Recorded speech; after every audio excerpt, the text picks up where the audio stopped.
I see, I see. They are strange creatures. I had to run away from a bunch of them not too long ago. They sort of mold and shape themselves. I thought maybe they could slip through the door somehow. It's not impossible for sure. Sounds like we need to be asking our own questions about this door. Where'd you say it was again? Wildflower Walk on the eastern side of the dell.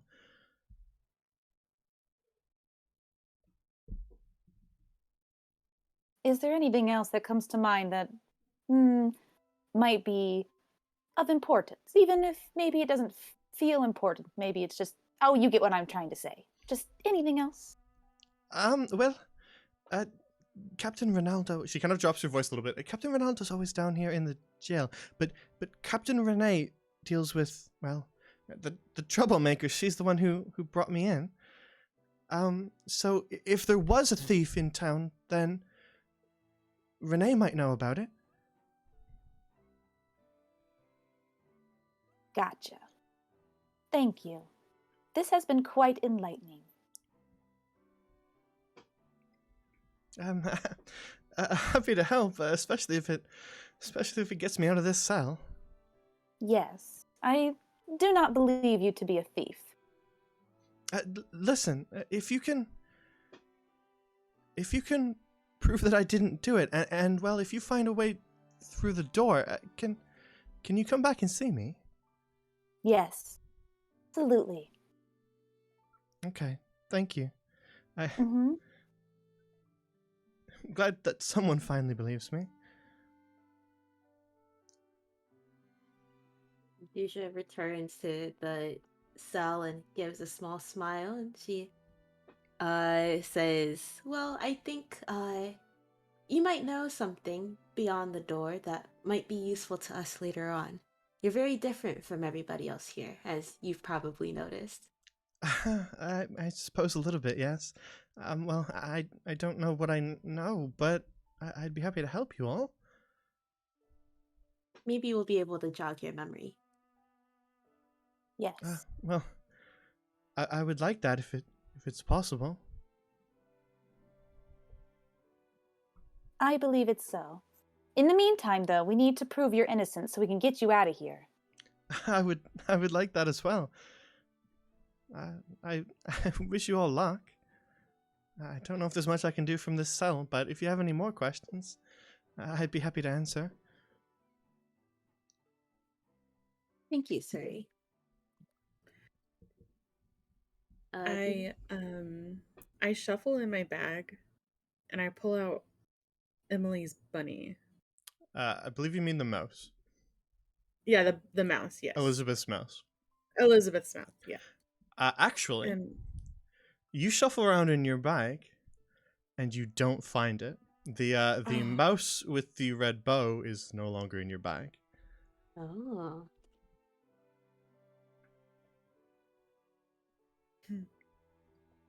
Man. What's wrong? I look at Yuri. I was like, guys, the mouse is not in here. It's not in here.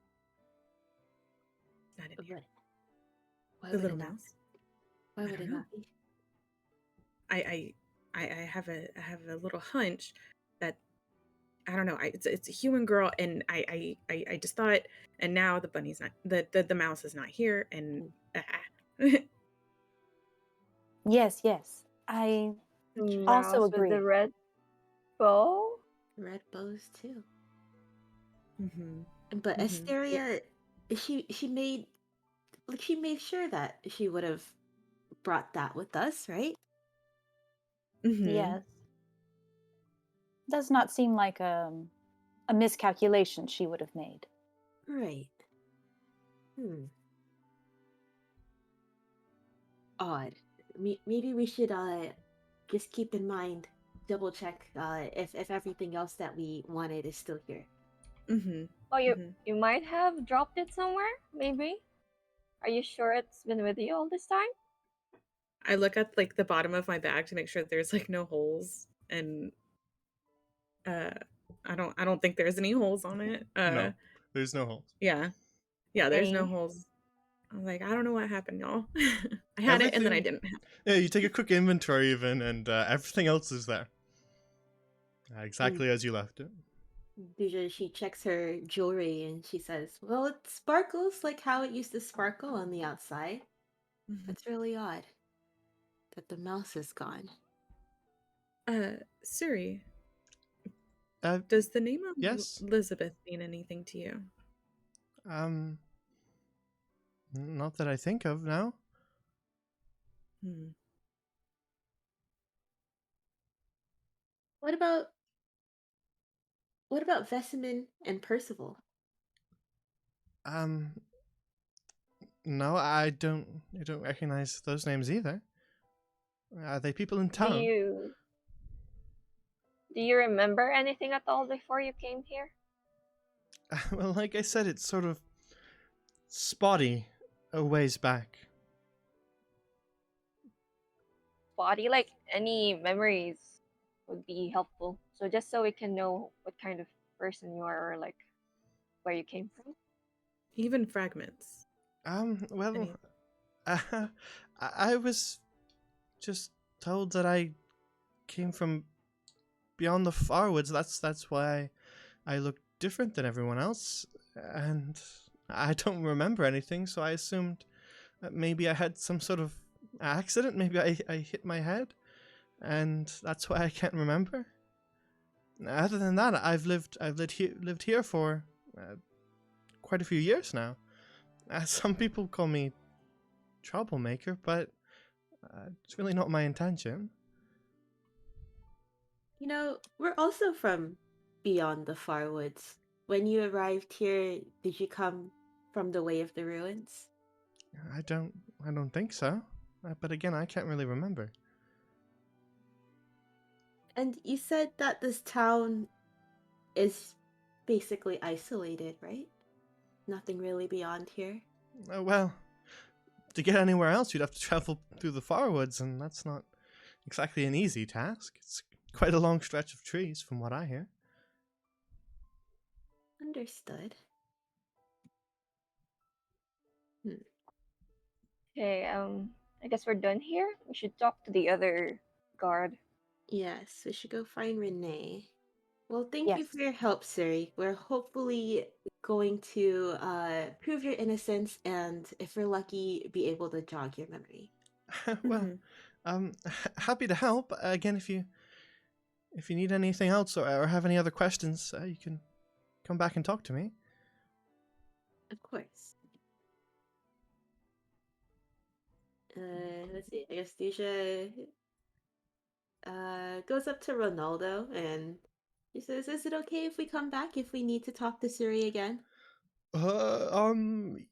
Yeah, I suppose so. Queen hasn't told me that I can't do that, so all right.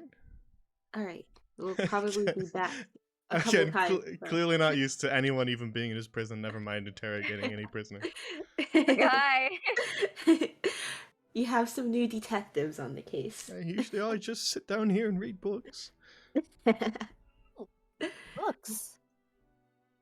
I mean, yes, detectives on the scene. All right. I suppose you can come back down and talk to the prisoner if you need to. Thank you, Ronaldo. Happy to help.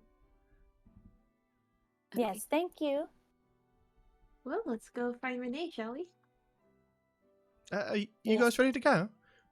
Yes. All right. So you make your way back to the top of the stairs where Struthers awaits. And he quickly leads you back through the halls, kind of on a reverse trip from where you were taken before. And eventually you guys arrive back at the crossroads near the throne room.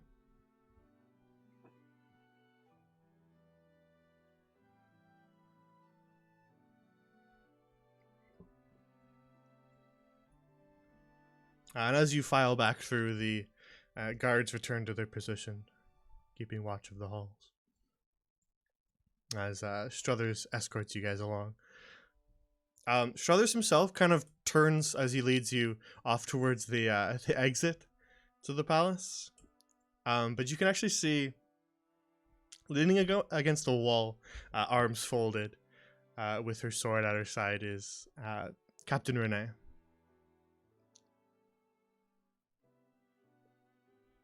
Oh, the otter. Wait, Struthers, can we please talk to Captain Renee before we leave? I suppose so.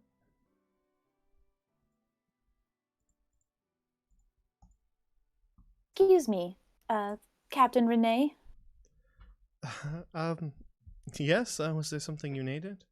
She was kind of, just watching you guys, sizing you all up as you made your way back out of the palace, and she kind of wasn't really expecting you to walk up to her. You can kind of tell she looks ever so slightly flustered at the sudden conversation.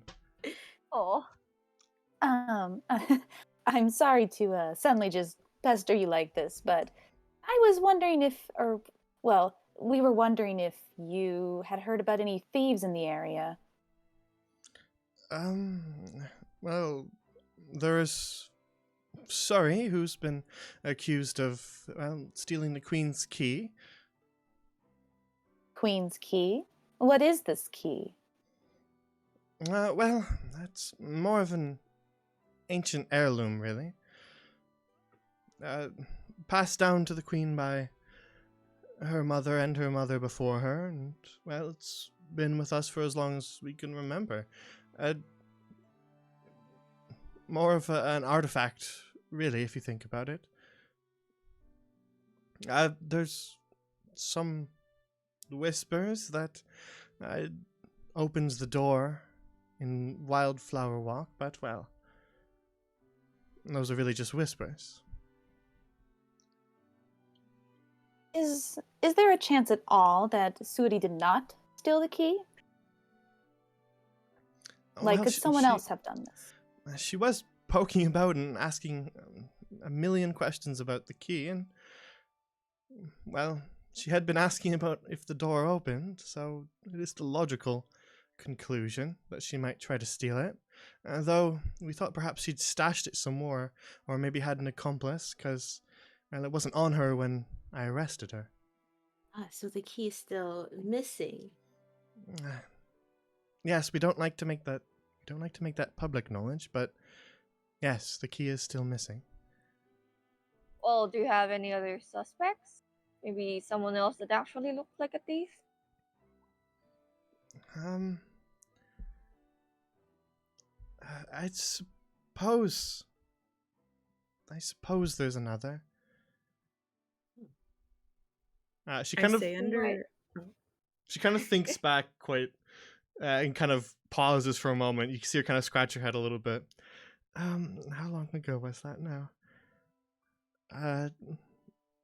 Little Jasper was behaving a little bit odd. Jasper. I've seen him attempt to pinch things from Mitten's store and attempt to swipe a few coins at the Slumbering Swan, but something like this feels a little bit maybe above him, but I suppose I did say hello to him that one time in the square, and he was behaving a little bit odd. He kind of hurried off to the west, but... Oh, where do you think we could find this Jasper? Well, if... She actually pauses again. No, I haven't. Now that I think about it, I haven't seen him since. Oh. Where Well, was the last place you saw him? Yeah.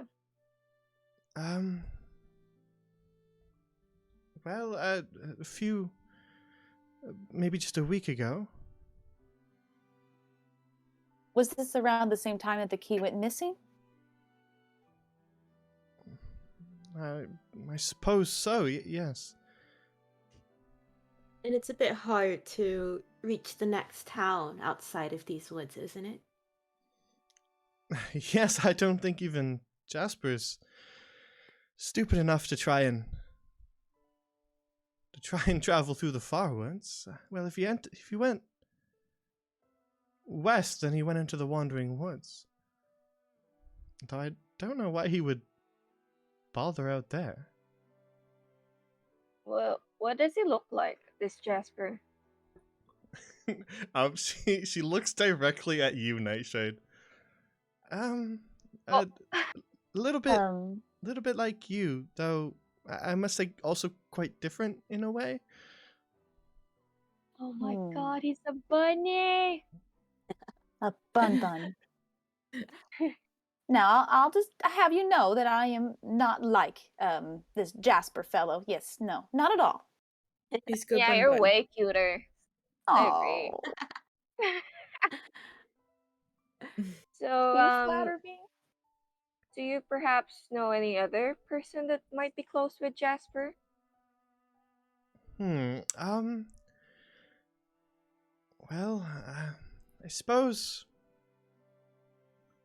I suppose he helps out Karina in the town square from time to time. Rena? Okay, maybe. Karina, she owns the potion shop. Okay, thank you.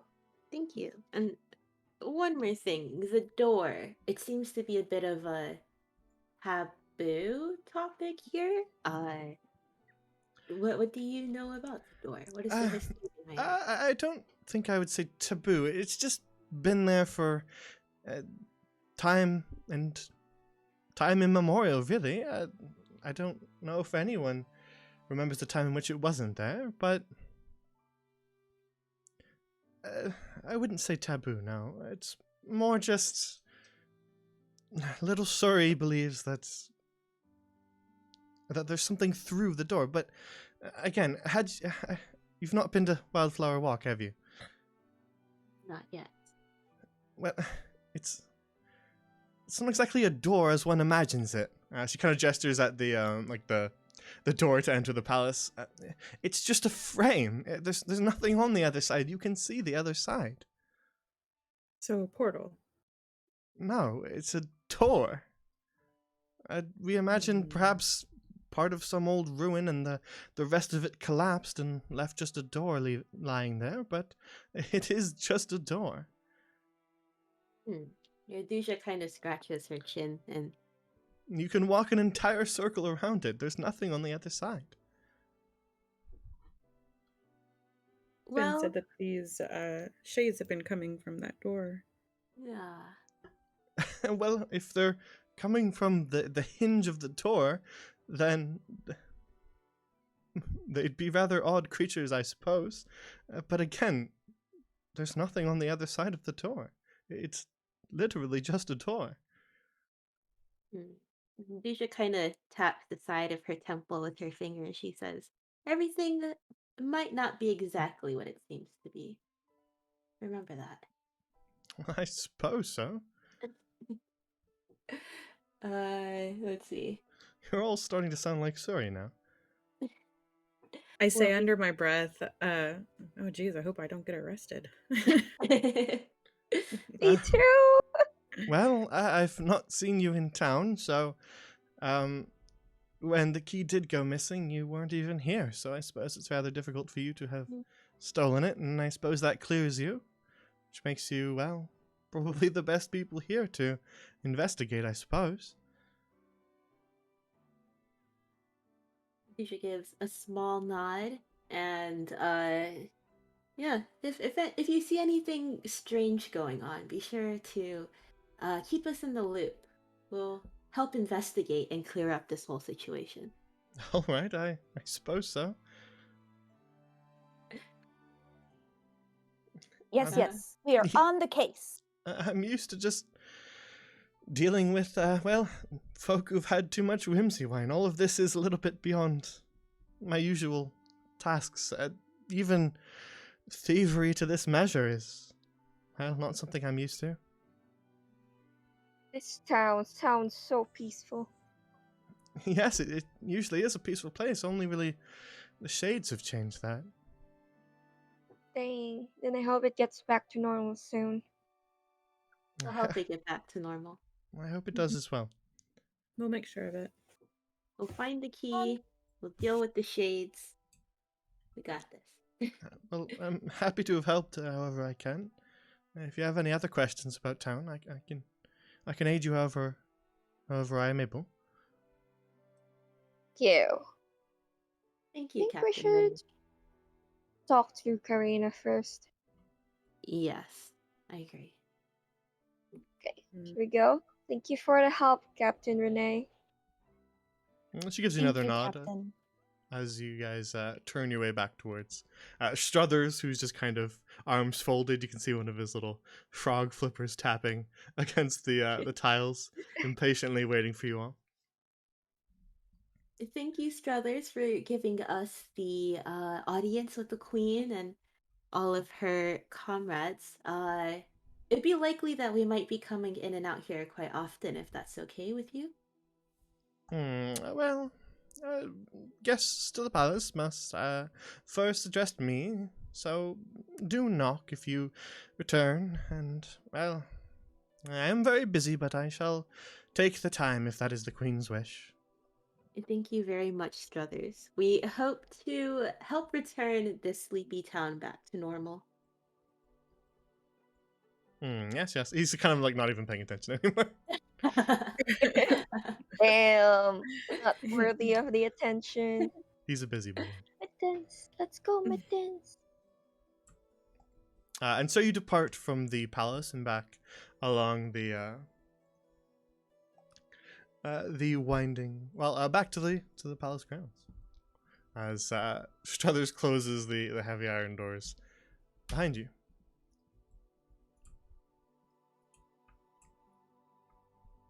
Thank you for your assistance, Mittens. Yay. So,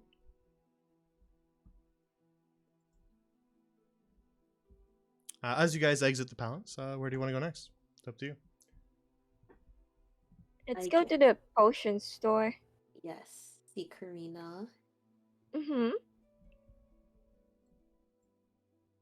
Yeah, let's go. Mittens can finally take a break.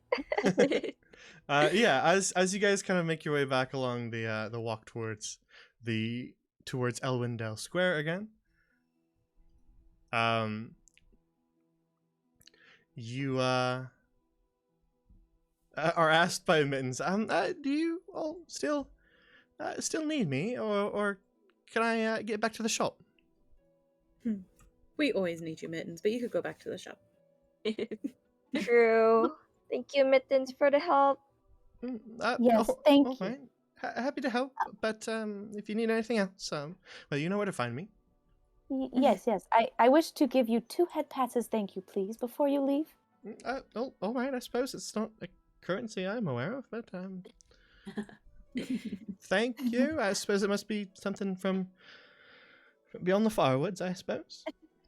Nightshade So- gives a couple head pats and then goes, "Thank you very much."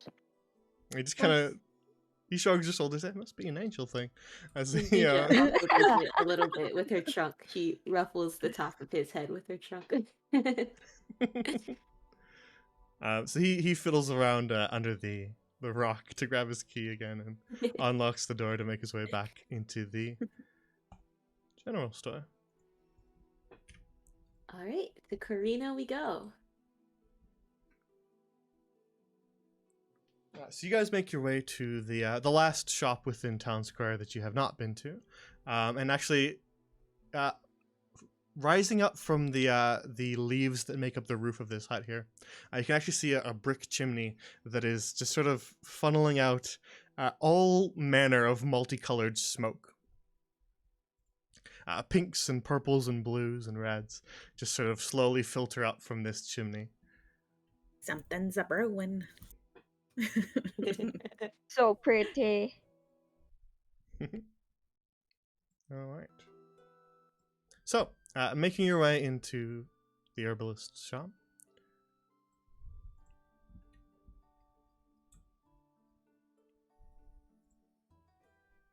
I see. Hang on. Let's do this instead. Ah, we're on the wrong way. Makes sense. There we go. You make your way into a rather humble little hut with all manner of incredibly interesting things as soon as you enter.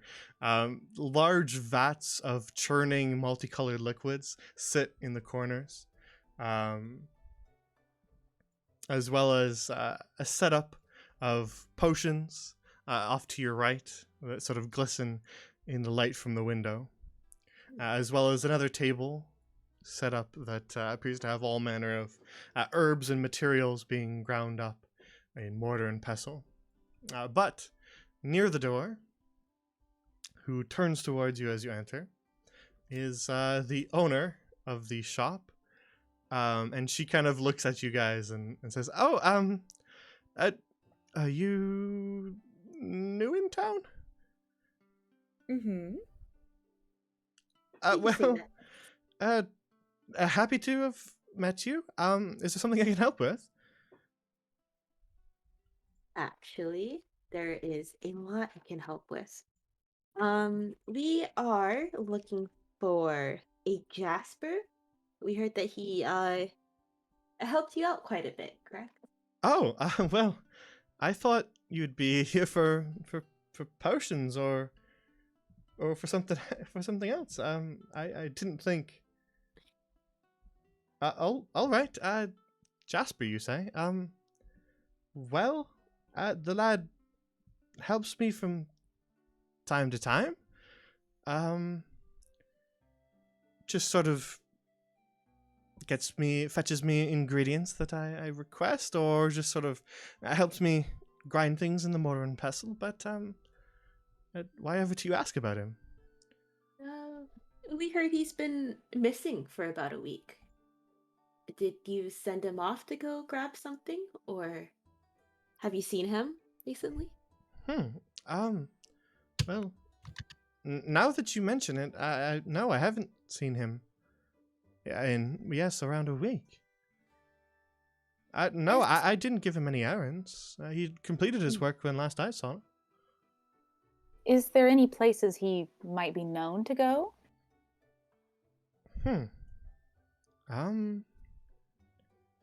Well,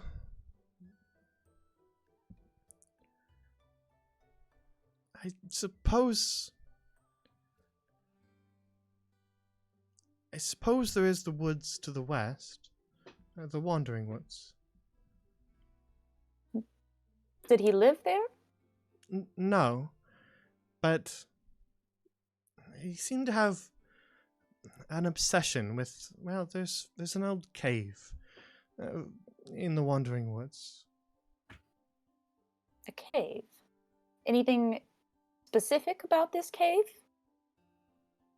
Well, he seemed to think that it held some sort of rare ingredient, a flower, I think. Oh. And he was obsessed with retrieving it. And I always told him not to bother. The caves to the northwest, they're not exactly safe. But I don't know why he would just wander off like that. He's always listened to my advice, even if he is a little bit difficult to deal with. Was he acting strangely, would you say, about a week ago, before he went missing? Well, he seemed a little bit distracted. I suppose. Distracted? Yes, just sort of. Well, distracted. That's as best as I can put it. He seemed like he wouldn't hear me when I requested something from across the room, and would seem to be off in his own world. How is Jasper normally, out of curiosity? Well, like I said, a little bit of a troublemaker sometimes. He has a little bit of a habit, I suppose you could say. Though I thought that I'd helped him curb it for the most part since he started helping at the shop. And well, I take rather strict inventory, and he's never stolen from me. But he has, I suppose, an urge, So if we've that makes heard. sense. Though I thought he'd mostly curbed the habit. Well, I suppose we might just have to go looking for him. It's a bit concerning that he's been gone for about a week. I suppose. I thought perhaps since he was distracted, he'd been busy with something else. But, well, simply a week. He only helps out here every 1 or 2 days a week. So I thought perhaps he'd be back next week. I see. Okay. Well, if you hear from him, feel free to let us know. We think that it might be connected, or he might have some information regarding the shade situation. That's why we're here to investigate. Detectives. Yes, if he does come back here, then I'll let you know. Are you staying in town? Yeah, you can say that. We arrived in town today. At the Swan? He looks at everybody else. We're staying at this one, right? I think so. Okay, unless you guys want to camp out, I'm good with that also. We camp at the door. Yeah. Well, then if he does stop by, then I'll send word to the Swan. Thank you so much, Karina. You. Happy to help. Was there anything else you need? Did you need to pick up some potions, herbs, or even maybe a spell scroll? I do dabble a little bit. Oh. What kind of potions do you have here? Well, all sort, really. She kind of gestures with one of her claws towards the table on the far end where she's got a lineup of potions.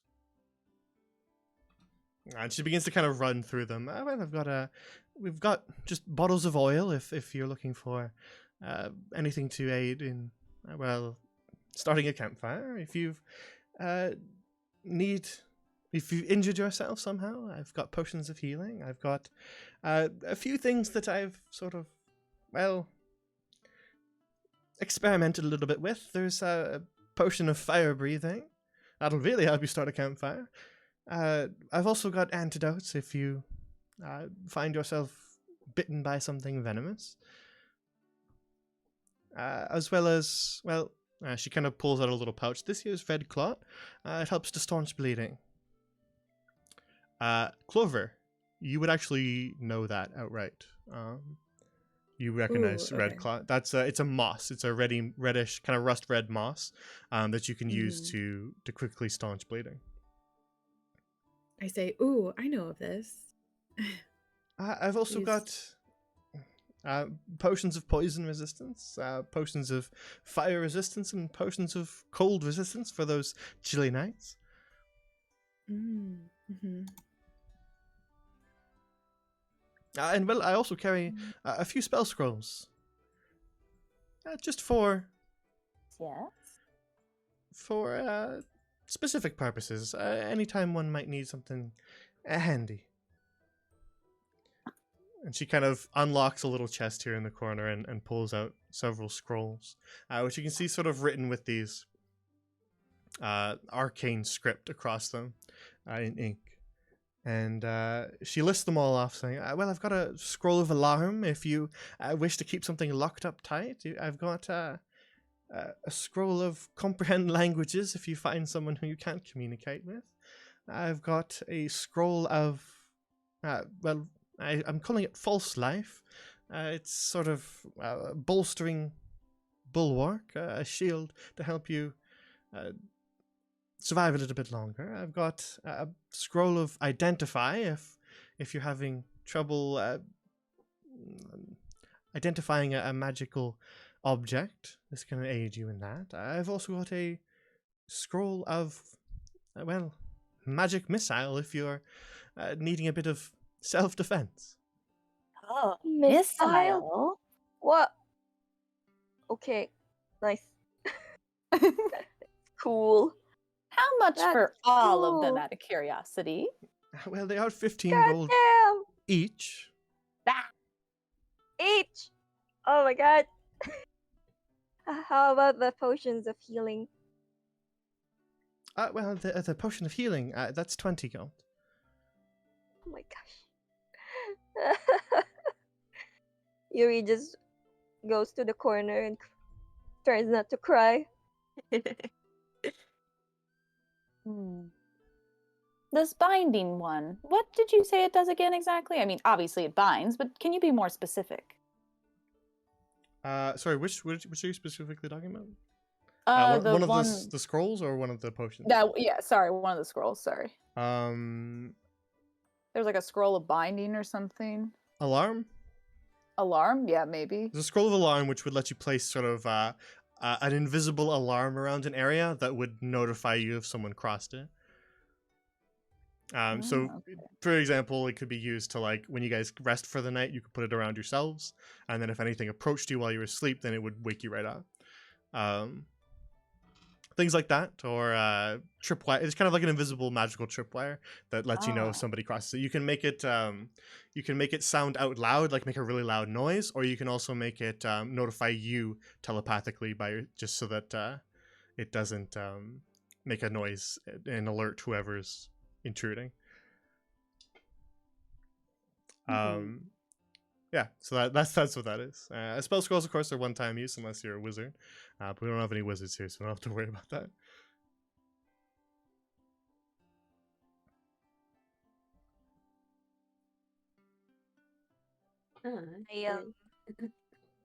Can I try snatching a potion of healing? Snatching it? Yeah. Well, even Jasper wouldn't do that. Yes. Okay. You can of course attempt it, yeah. Again, these things do have consequences, so keep that in mind. Snatching a whole bottle is a little bit more difficult than just a couple coins out of a pocket, so I will say it might be slightly harder to do. So this one is the sleight of hand one? It is a sleight of hand, yes. Okay. Dija kind of sees it in the corner of her eye and she walks away. And starts fiddling with stuff on this table instead. Okay. Just pretend I'm not doing anything, guys. Alright, God so damn it. 14. It's slightly harder to grab an entire bottle, especially when it's surrounded by a bunch of other clanking bottles of things.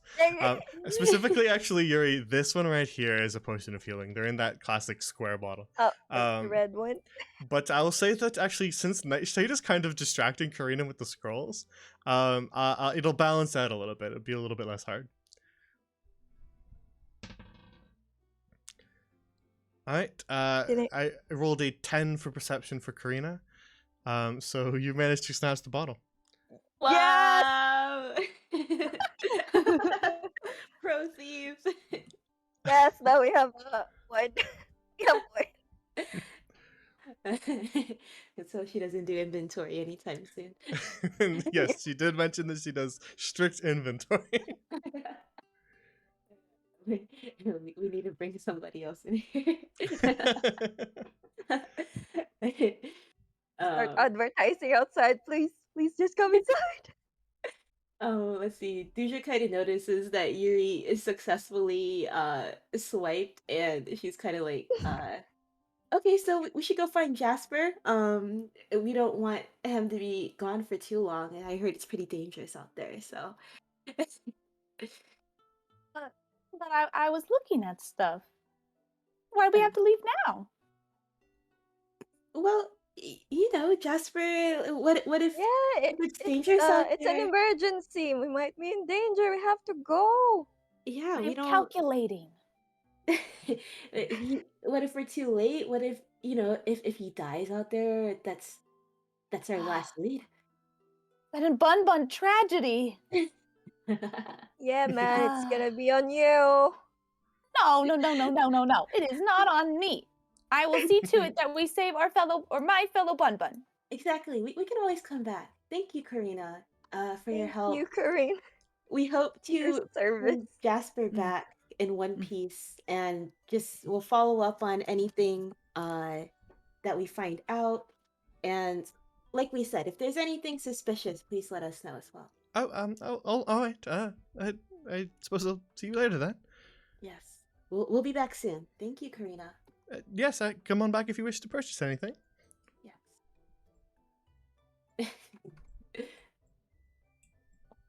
And so you make your way out of the potion shop with one of your pockets just a little bit heavier. Actually, let's take a break right now. Okay. Since we're at about halfway through, so it is the perfect time to do so. So we'll come right back in a few minutes. Okay, I'm gonna try to walk my dogs real quick during Okay. this break. So I'll be right back. Alrighty. Okay. See you. Alright, chat, we will BRB in a few minutes, so go to the bathroom, grab a snack, grab a drink, whatever you need to do, and we will return in a... yeah, it's a short break while Karina does her inventory. You're right, Shiva. Fusion's reputation. No, This is Karina, where you don't notice anything. this is where I reveal that Karina is like a level 20 spellcaster, and Please, she's gonna come hunting you please, down. let's run away now. We gotta get some money back. We gotta pin it on that. you guys are absolutely desperate to give Ronaldo some more some more work, huh? Yeah. All right, we will BRB, chat. You gonna hide under this well?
Alright, chat, I have returned.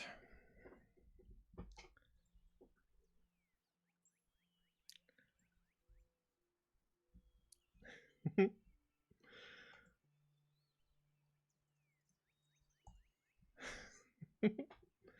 skeleton is back. Hope you all are enjoying the stream. It's been pretty fun so far.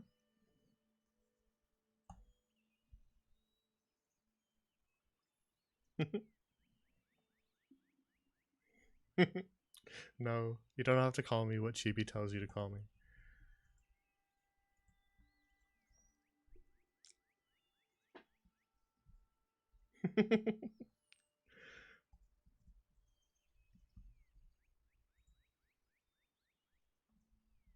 All right. So we'll give them a moment to get back, and then we'll return to it. Glad you're enjoying it. It's been fun to write, so I'm glad that people are having just as much fun watching it.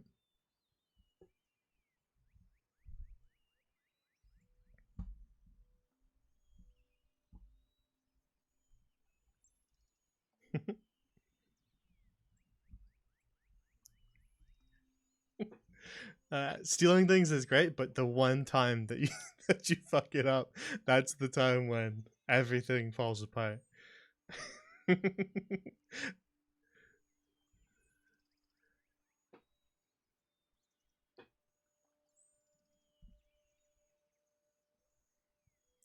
Maybe if she's making spell scrolls, then um, that probably means that she's at least a decently competent spellcaster.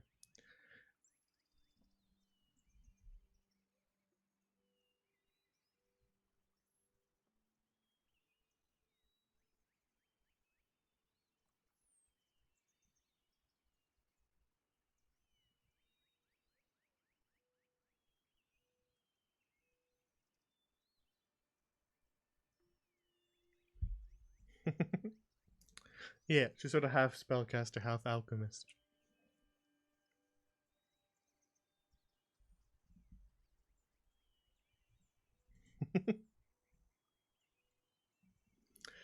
All right. I wonder where they'll go next. I kind of have no idea. So we'll see what they do. Let's see if they maybe they'll try to steal something else. Let's see who they just steal one thing from every person and then hope that none of them talk to each other about all the missing items recently.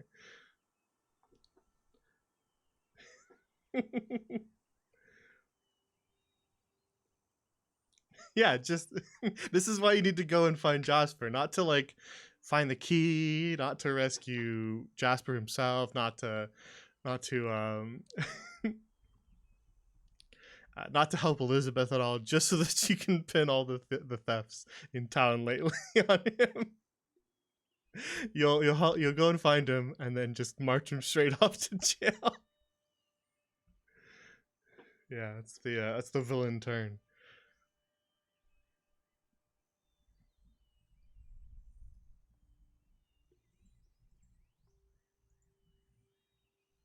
Chibi, she was in a prison cell. What were they supposed to do?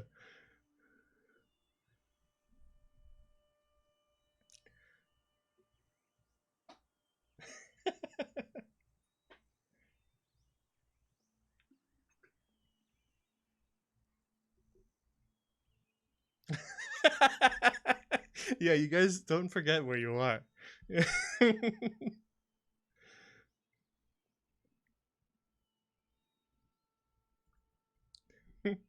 Welcome, Prototex. How's your day going? We're just taking a little break for those who have showed up recently, just to allow some of the players to handle anything that they need to do IRL. Since we're about halfway through the session anyway, it's perfect time for it. Okay, Chibi, fair enough. So yeah, we're just having a little bit of a break. They're pursuing some new leads. They've learned about a key to a door that might lead them somewhere. And they're hunting down who might have stolen the key. And we'll see where that leads them next.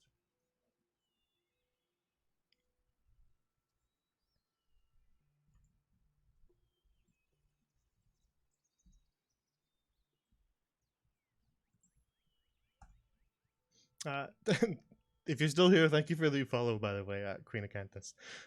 You followed like right at the beginning of the stream, but by the time I noticed it, I was already giving like the summary, and so I felt a little bit bad about that. But if you're still here, thank you very much. Much appreciated. Key to a door.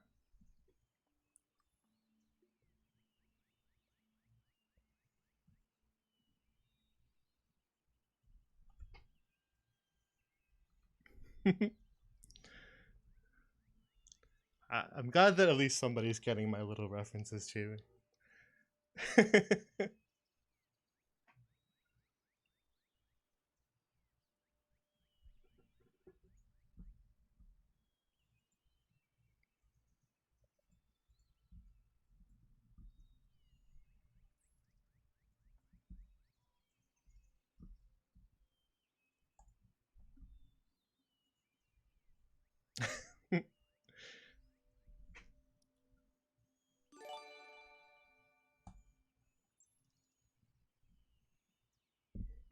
Thank you for the gifted sub, Chibi.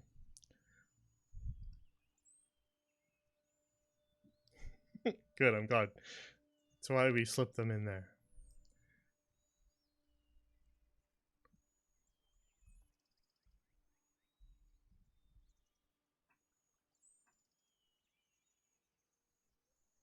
No, I think Discord's kicking out for an activity. I'm gonna start talking now. Yeah, it's taking everybody out. Now. Everybody's getting moved to AFK. AFK land. The It land happens. of AFK. It happens.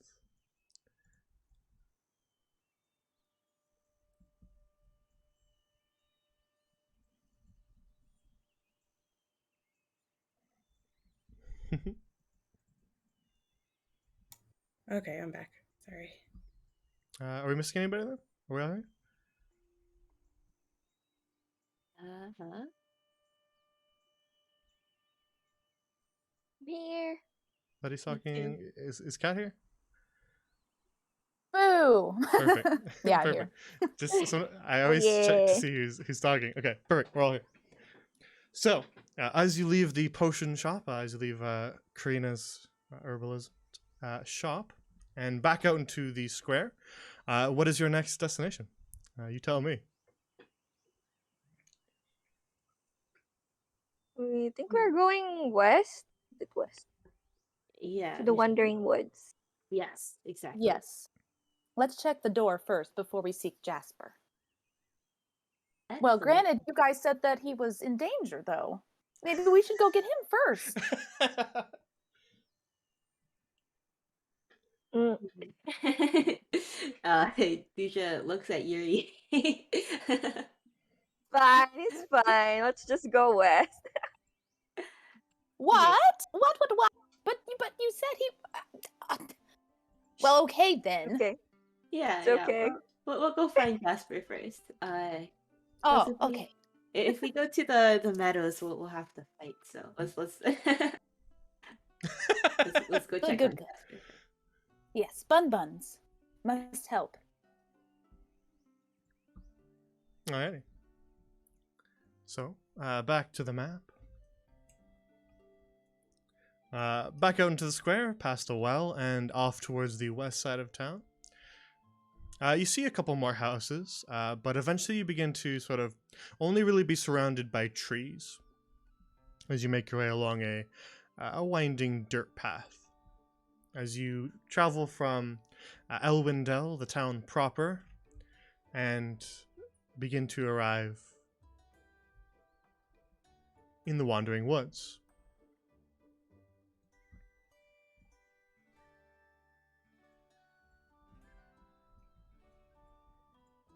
Oh, too many people there. Alright, you have to do another copy. Struthers randomly appears. Alright, so.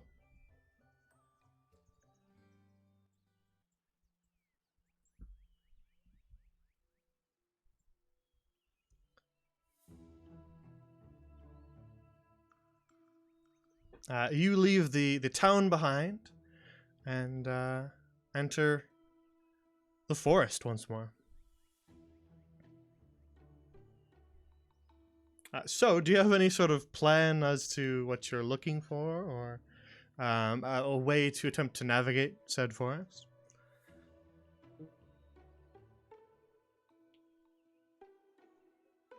Oh my god, does this mean we're gonna get lost? There's Um, silence. I'm Perhaps pretty we- sure she can smell. Let me look through my abilities and stuff real quick. Well, as a druid, like I'm like keen to like the forest, right? Mhm. So,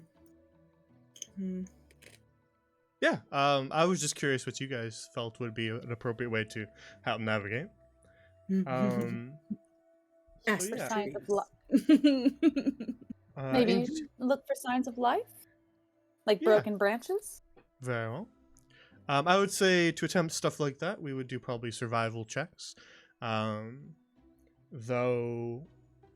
I'd probably give you advantage on it for Clover's woodland expertise.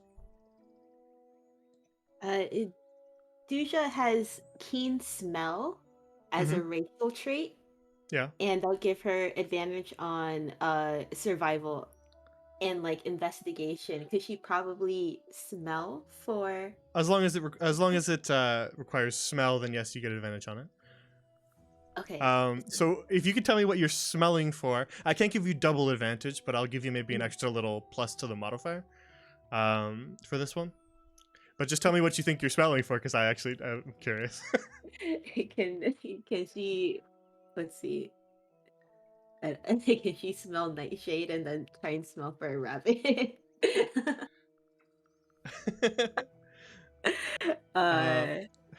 Attempting to see. smell just for a rabbit. You know what? I'll just keep that in my back pocket for now. I'll see if there's something better I can smell. Very well. Then we'll just make the survival with advantage. Whoever wants to roll it can. I'm not picky, but you probably want Clover to do it with a +4. Yeah. Yeah. Very well. Then roll with advantage. So do it again. Yes. I think you can also hold shift, and it'll do it for you.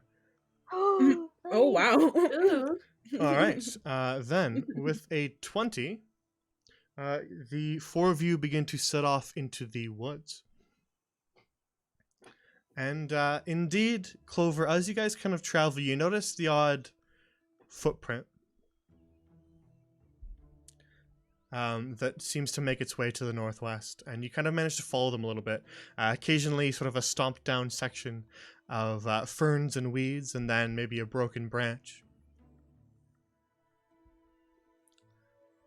I like try to with my staff kind of like move the branches around just to kind of like look at the footprint even closer.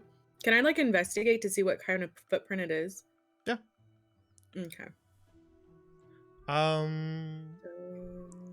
Probably not particularly difficult, but we'll make it a pretty easy animal handling. Oh, animal handling? Yeah. Oh, okay. All right. Noise. I'm like, say less. It is indeed a rabbit paw print, though it is a lot bigger than any you'd ever seen before. Oh. Ooh. Bigger than nightshades? Actually approximately the same size, slightly bigger. Oh, Would this paw print have a scent, perchance, that might direct us? Sand. I don't want to sniff. God. or is there more paw prints that we can follow? maybe we can just follow the Yeah. paw print. Follow the Blue's Clues. I'm eager to use my trunk. I just want to use my sniffer. I would say you guys are probably already fine following a trail already, so it's probably not necessary to sniff rabbit feet. It's like Karen from Mean Girls. It's like there's a 70% chance that it's already raining. And smelling it, it looks like it went in the direction of these paw prints.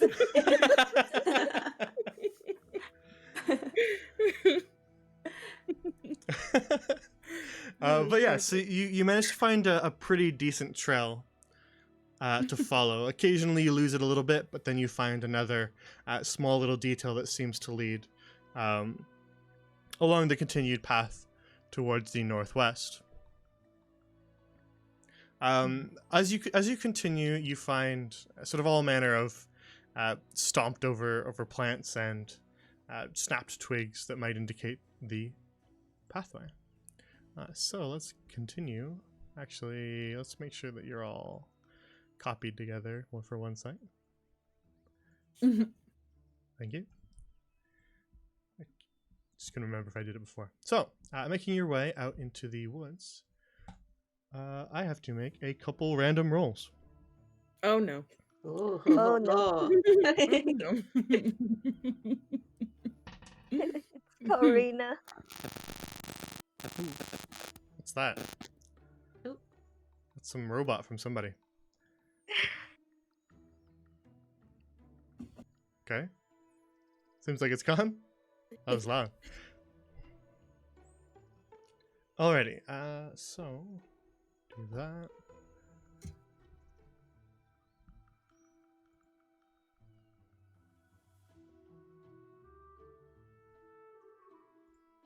Alright. So, the four of you continue your path through the forest.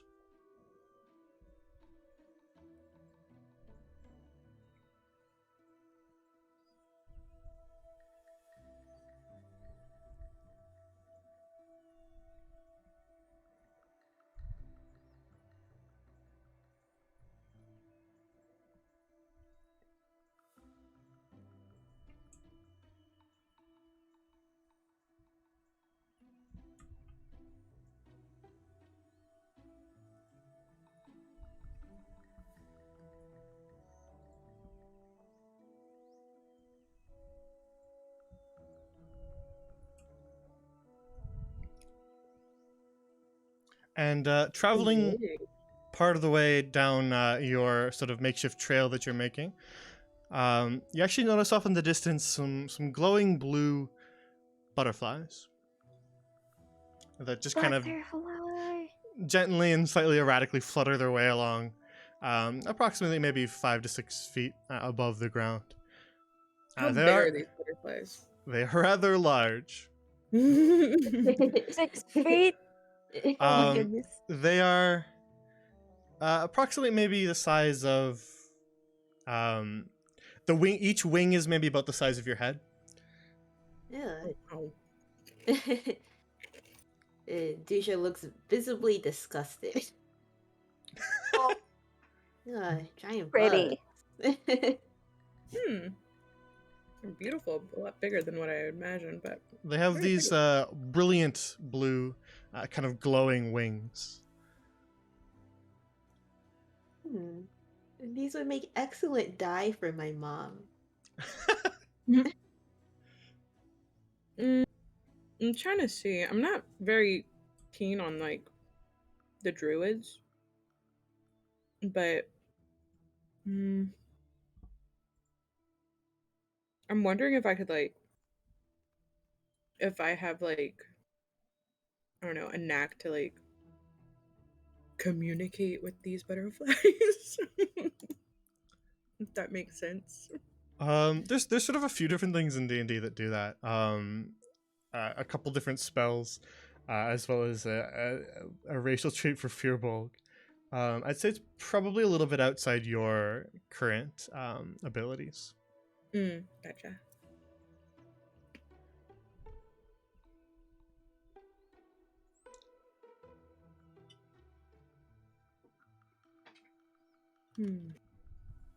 Are the paw prints still here, or Yeah. is it gone yeah, now? you can continue to follow your trail. You just sort of follow your trail through these fluttering Sketchy butterflies. insects. Yeah. Oh my gosh, Clover! Don't die, Clover! These are just butterflies. Don't It's mind me. fine. Everything's okay. Can I investigate this tree? Sure. What are you looking for? Any signs of jasper or anything that could be of use to us? Sure. Make an investigation. Okay. As far as things that might be of use to you, I suppose there's the option of breaking off a branch and using it as a weapon, or a walking stick or something like that. That could potentially be useful if you feel it is. Then you also find kind of along the one of kind of snagged along one of the lower branches. You see sort of a tiny little blue thread. I pull on it. Comes loose. Okay, great. And I show it to Yuri. Here, you want to sniff this?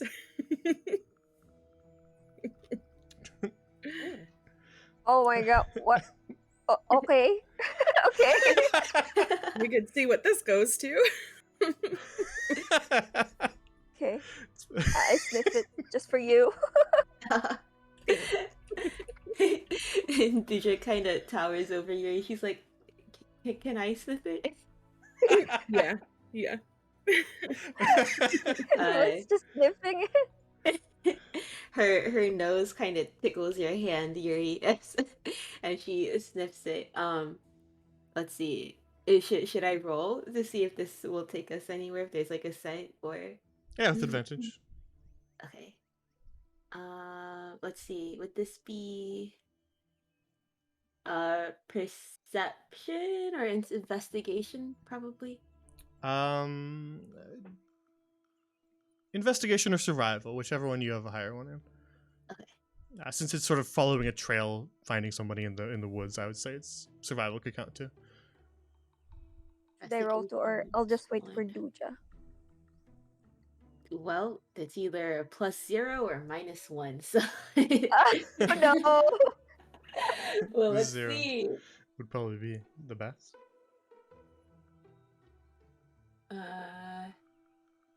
With advantage. Yeah. Roll. So you shift click.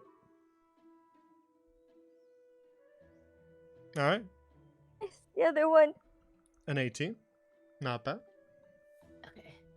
Yeah. So as you kind of smell the thread, you pick up a scent that you can kind of recognize off of this person here, who left it behind. And so now you sort of have this scent in mind, and you would probably be able to recognize it if you smelled it again. So that can help you pinpoint where this person might be. Okay. Oh, nice.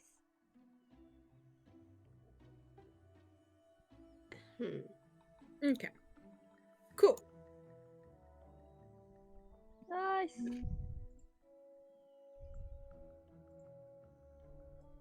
Hello. The the butterfly. Face you. It's okay. I got the other side if it's that. Okay. I feel intimidated. Pause for a sec. Sorry, before you move, did you?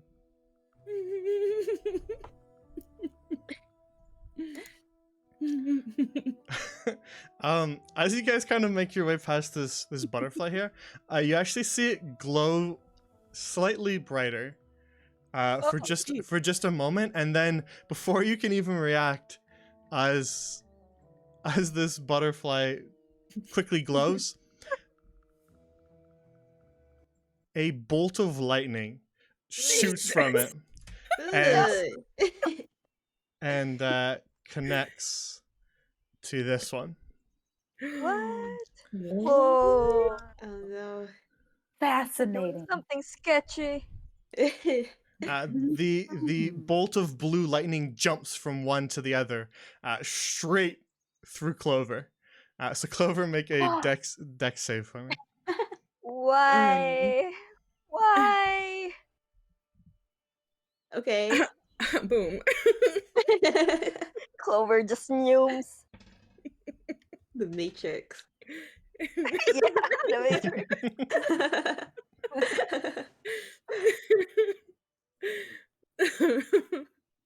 Is this how you guys say hello? Alright, so as that bolt of lightning crackles through the air, Clover, you manage to duck quickly and just sort of hit the ground. I go Keanu Reeves on him. As it kind of sizzles its way over your head, you actually still take damage from this. Oh no. You don't take the full damage, you take half on a success. And so you take 5 points of lightning damage. Damn. At least you stole that potion, Yuri. And Yeah, I got you. and as the other as the bolt of lightning stretches across to the other butterfly, you see actually all of them begin to float towards you guys. Good. Wait, Roll initiative. what did we do wrong? Is it because we sniffed it? Dusha looks extremely disgusted. She hates bugs.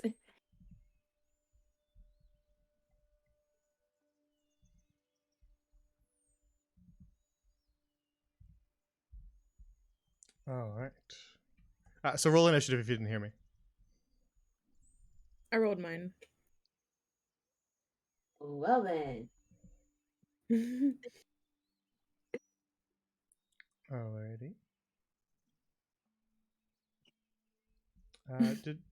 Did you roll initiative? Me? Yeah. Did you roll initiative? Mm-hmm. It's right Alright. underneath my 20.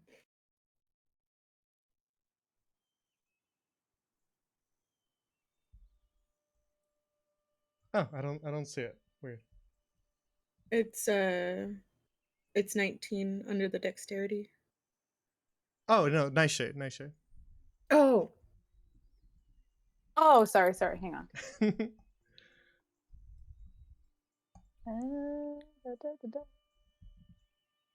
Wait, what am I rolling?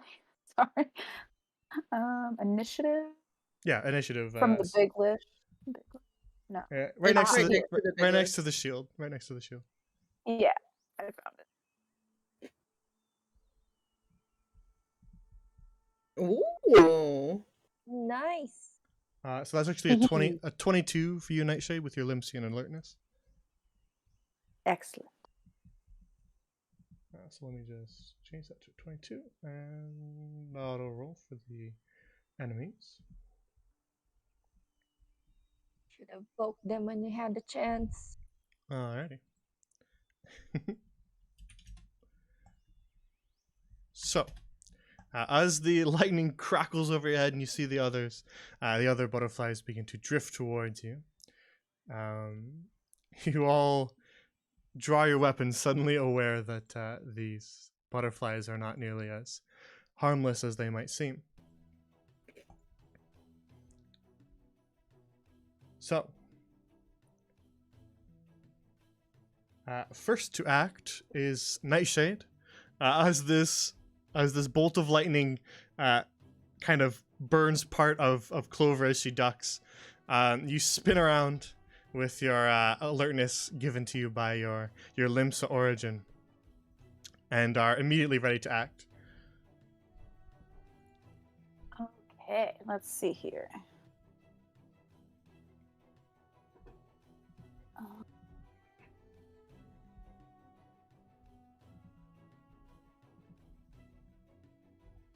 Okay, I think I'm going to try. Actually, hang on. Gotta. Nope, don't move. That's not what I meant to do. There we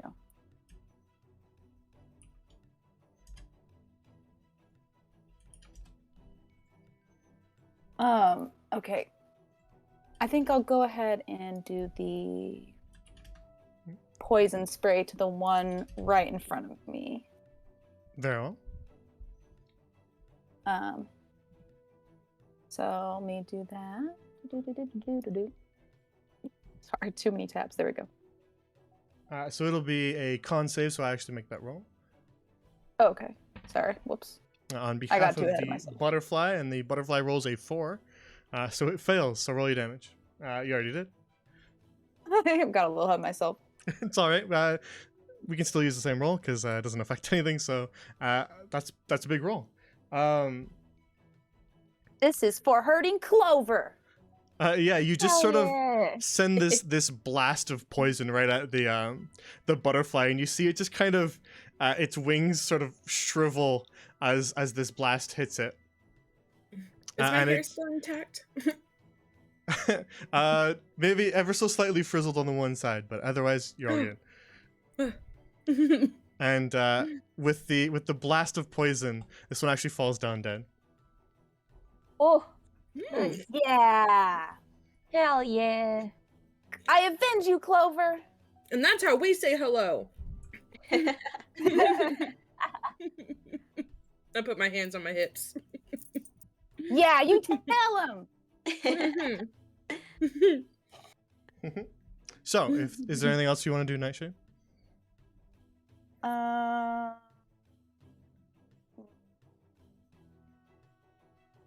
I'm going to say no. I do not think so. Very well.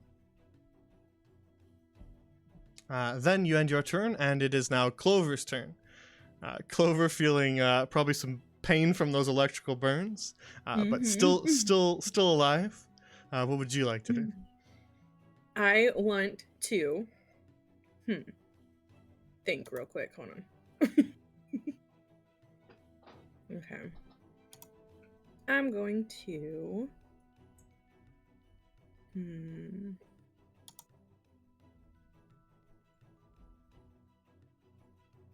I'm going to move over here. And then I want to use my ice knife on these at the bottom. Can you just draw that path for me? Oh, yeah. Here. So you were right here, and you moved there, yeah? Yeah. Oh, I have 35. Hold on, so I need to move back a little bit. It is slightly too far for you, yes, but it also brings you right next to that one. Is this good right here? It will take you into and then out of the range of one of the enemies, just so you're aware. So we'll get an opportunity attack against you. I see. Okay. I'm probably not gonna do that then. Yeah, since we're still so early in the campaign and you guys are relatively new, I just wanted to clarify some stuff. It's been a week, so if you forget about AOPS, it's all good. Then I'll go here. So that's why I was asking you to draw out the path to see where you went exactly, because I wanted to know if you were moving in and out of an enemy's range. Gotcha. Yeah, I'm gonna go right here, and then I'm gonna do the poison spray on the one in front of me once I move over here. Very well. So that was right here, and then I'll do the poison spray on this guy. All right. So again, that's just a con save, and your DC's 12. Mm-hmm.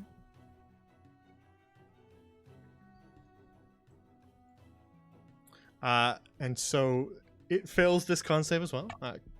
They're delicate butterflies, so they're not high in con,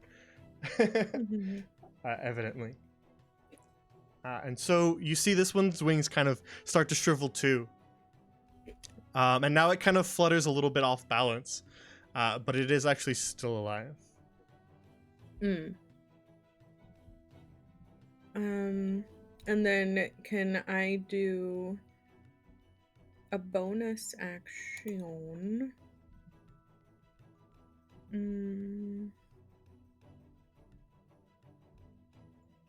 Can I do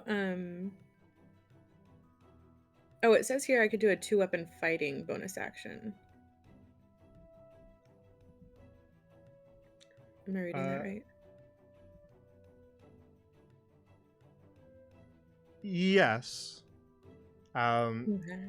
As long as you were wielding a weapon that that allowed that. Two-weapon fighting is the thing that uses both of the light weapons, right? Gotcha. Well, I have Um, my staff, but that wouldn't be. It wouldn't be a light weapon, no. Gotcha. Okay. And so it's something that actually happens after you take the normal attack, which you haven't done that either. Oh, gotcha. Can I use my healing word on myself? Yeah, of course. Oh, okay. Then I'll do that. I'll do the healing word. Yeah, it gives you your two-weapon fighting and bonus actions because it's something you can technically do, but your current build isn't really set up for that. Gotcha. You're using like the more classic staff druid. Yeah. But if you had like 2 daggers, then you could totally do it, but it might not be playing to your strengths necessarily either. It's just something that you are capable of, but maybe not your best option. Yeah. So Okay. you can still, actually, yeah, you can still heal yourself. Yeah, because poison spray is a cantrip, and your healing is leveled spell, so you're all good. Okay, perfect. So roll your healing.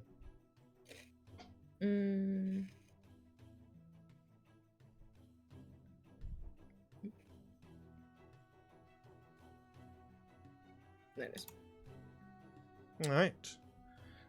Then you feel the pain of some of your electrical burns begin to fade as the skin heals over. Perfect. Do you still have a little bit of movement? Is there anything else you want to do? I'll probably move, because that was what? I'll probably just move. I was 20 feet, so you still do have a little bit more. Oh, I did the wrong thing. Oh no. I just drew on the map. I'm sorry. That's okay. Really easy to fix. So yeah, I'll just move like right here. And yeah, like, that brings you 30. Duja. Yeah. I'll just do that. Yeah, very well. Perf. Wait. All right.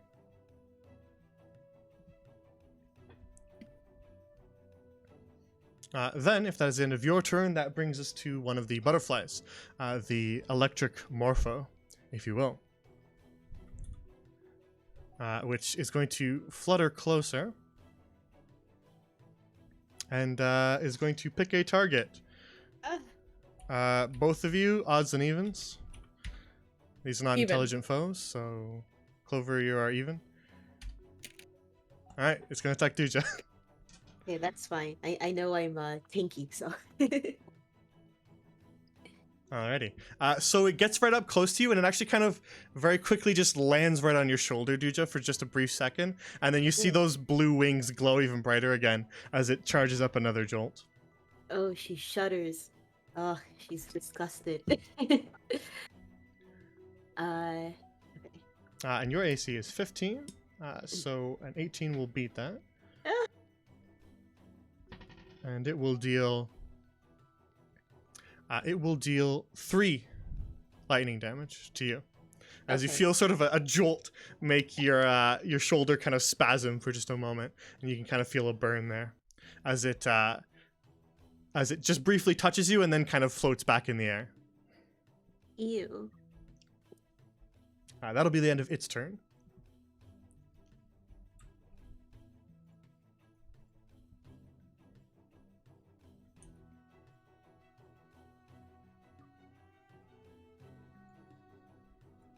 Which will bring us to another one of the butterflies, which begins to kind of float its way off towards your group. But that is all it does. Which brings us to another one of the butterflies, which is going to float as far as it can towards you guys and get about there. And then end its turn. Which brings us to Yuri's turn.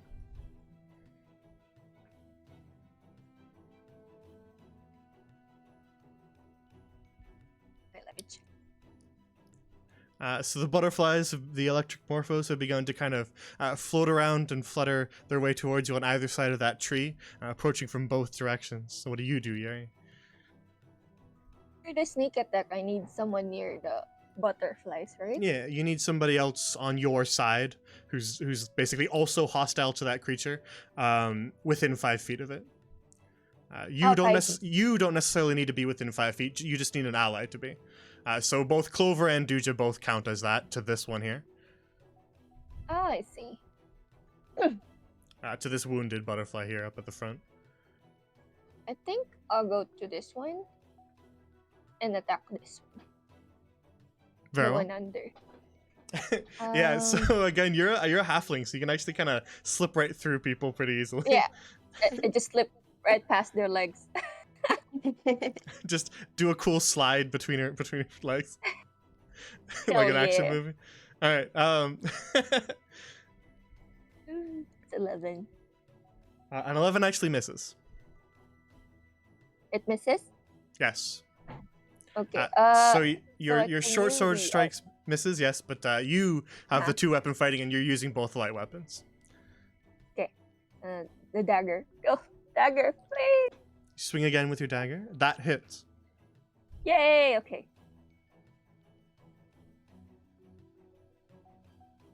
It's a 5.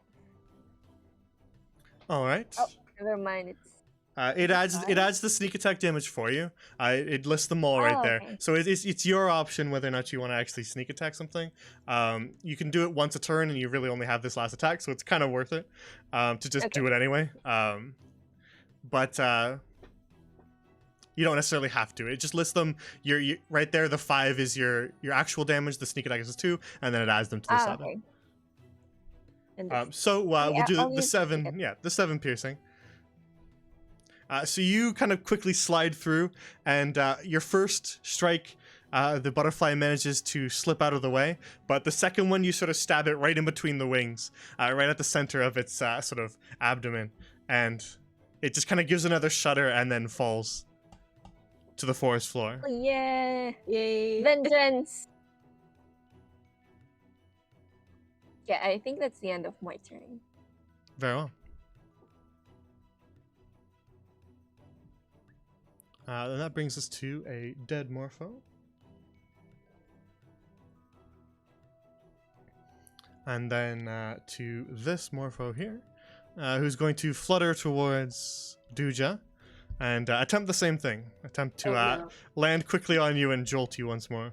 no. God damn. Okay, I can a- take it.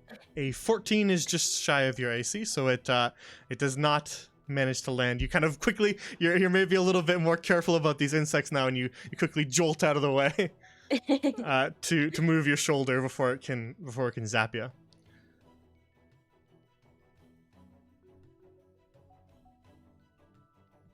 So it is now your turn, Duja. All right, so I'm going to use my great axe and get this guy right here. Mhm. And yeah.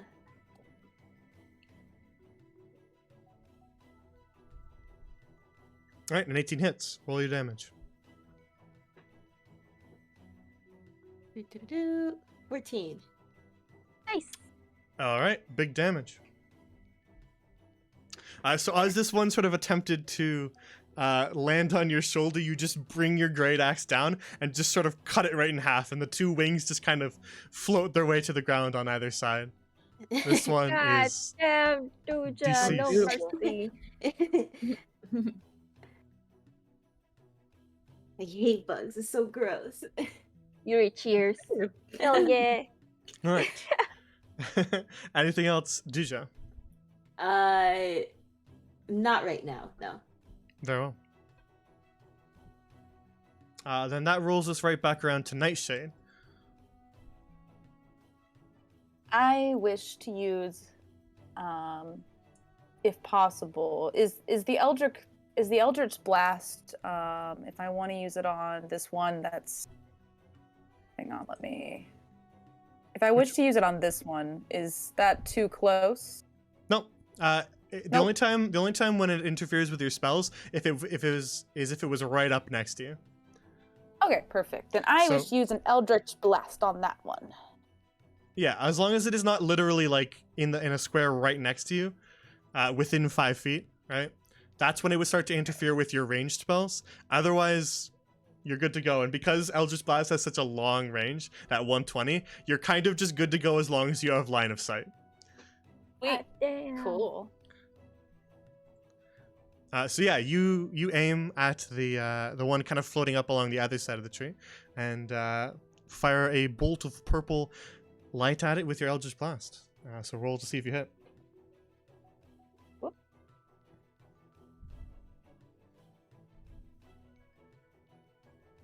That is very much a hit. Yes. For damage.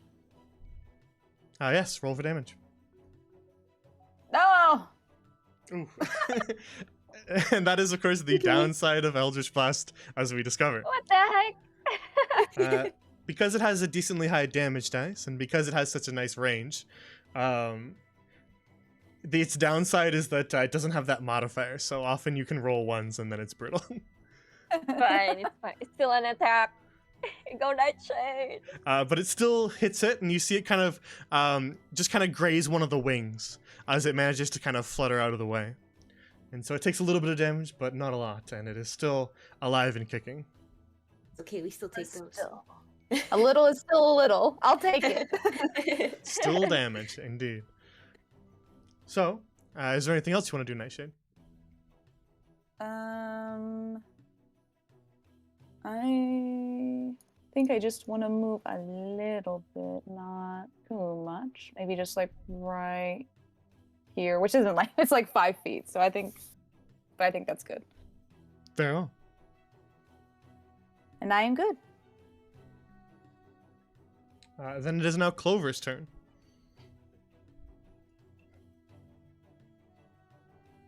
I was muted. Oh my gosh. Okay, yes. I am going to come this way. And then this way.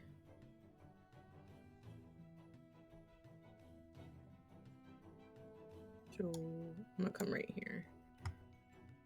Be right in front of it, and then I kind of want to do a melee attack on this guy. Yeah. I'm gonna use the quarter staff. Yeah, it would attack with your staff. Mm-hmm.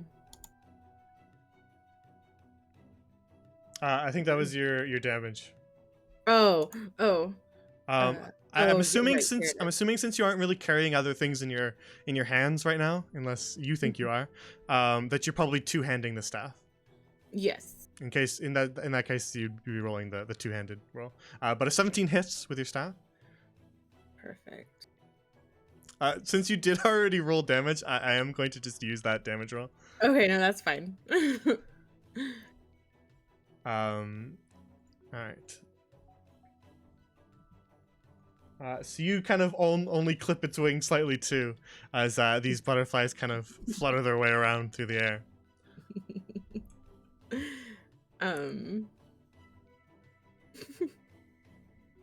Anything else? I just move away. You will take it. You will take an A up if you move away. Ah, that's right.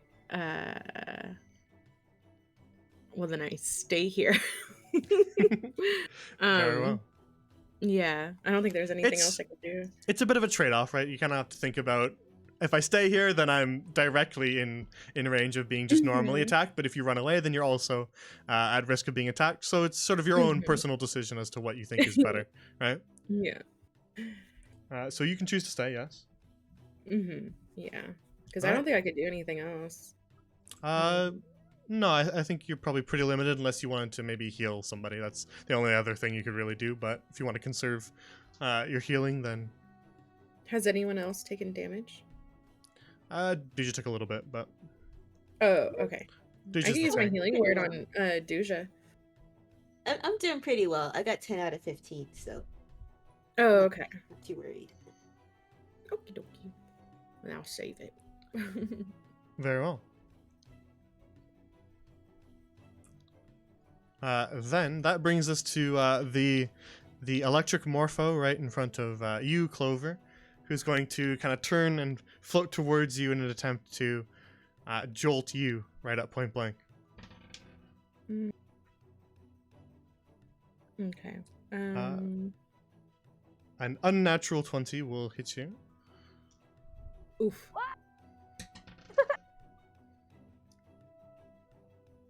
The And world. that will deal just 2 lightning damage. Oh, okay.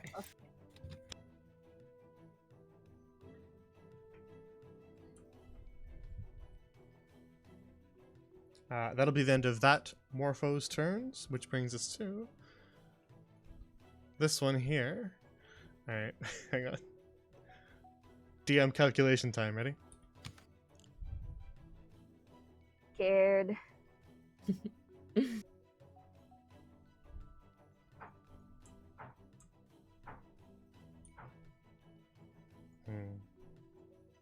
Okay, so chat. No. No. Nah, that doesn't really work out. So we got a bit of a choice here. I think that's the closer option, so we'll take that one.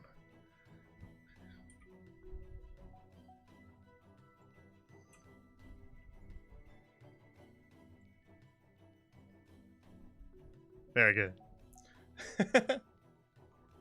Oh Alright. my goodness.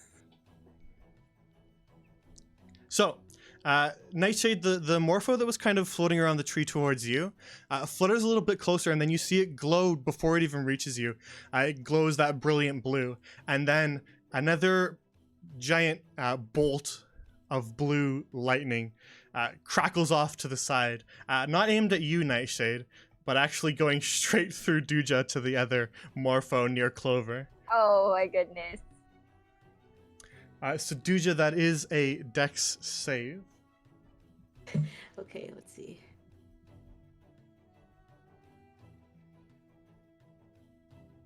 Uh, 15. Alrighty. That is a success. Nice. So okay. rather than the full damage, you will take 5 lightning. 5. Oh my god. Oh my god. You almost died. 5. Yeah, if you had not succeeded, that would have knocked you right on your ass. Yeah, Deja is looking kind of hurt, but in a sexy way. Damn. So sort of that bolt of lightning kind of hits you right in the back, Duja, and travels right through you to the Morpho that's by Clover. And so Clover, the one in front of you, and Nightshade, the one in front of you, you see them both kind of lose that bright glow that they had as they return to normal. That'll be the end of its turn,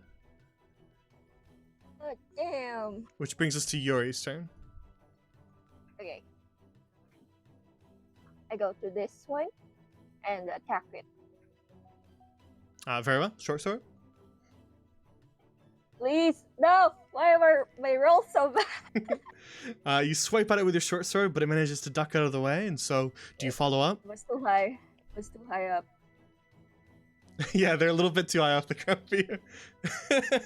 But the God follow damn up, you, butterflies! with your dagger does indeed hit. Okay, please. Please. That looks decent. Technically with your dagger, that's not a 6, if that makes sense. You can see the 6, the 3, making the 9. Oh, yeah. Nice. Technically, when you roll that second dagger attack, it doesn't use the modifier, so it's just a 3. That would have been a 3 plus 3 if it was your first hit, but the second one doesn't add the modifier, so it's 3 plus 3, so it's 6 total, I see. if you're using your sneak attack. Yeah, I'm using my sneak attack. Alright, so you kind of swipe at this one and you sort of cut a piece of its wing clearly off. And now it's kind of lopsidedly still trying to keep itself aloft, just barely still alive. God dang it.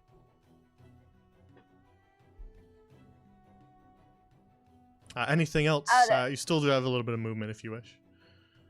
I think that's the end of my turn. Very well. Then that brings us past 2 more dead Morphos and to Duja, who is now feeling a pretty solid electrical burn on your back. Unfortunately. Let's see. How much health does this? Wait, let me point out. This butterfly have? The one up by Nightshade is looking still pretty healthy. Nightshade kind of only really grazed it with an Eldritch Blast. Other than that, it is still healthy. The one down by Yuri and Clover is barely clinging to life. Okay.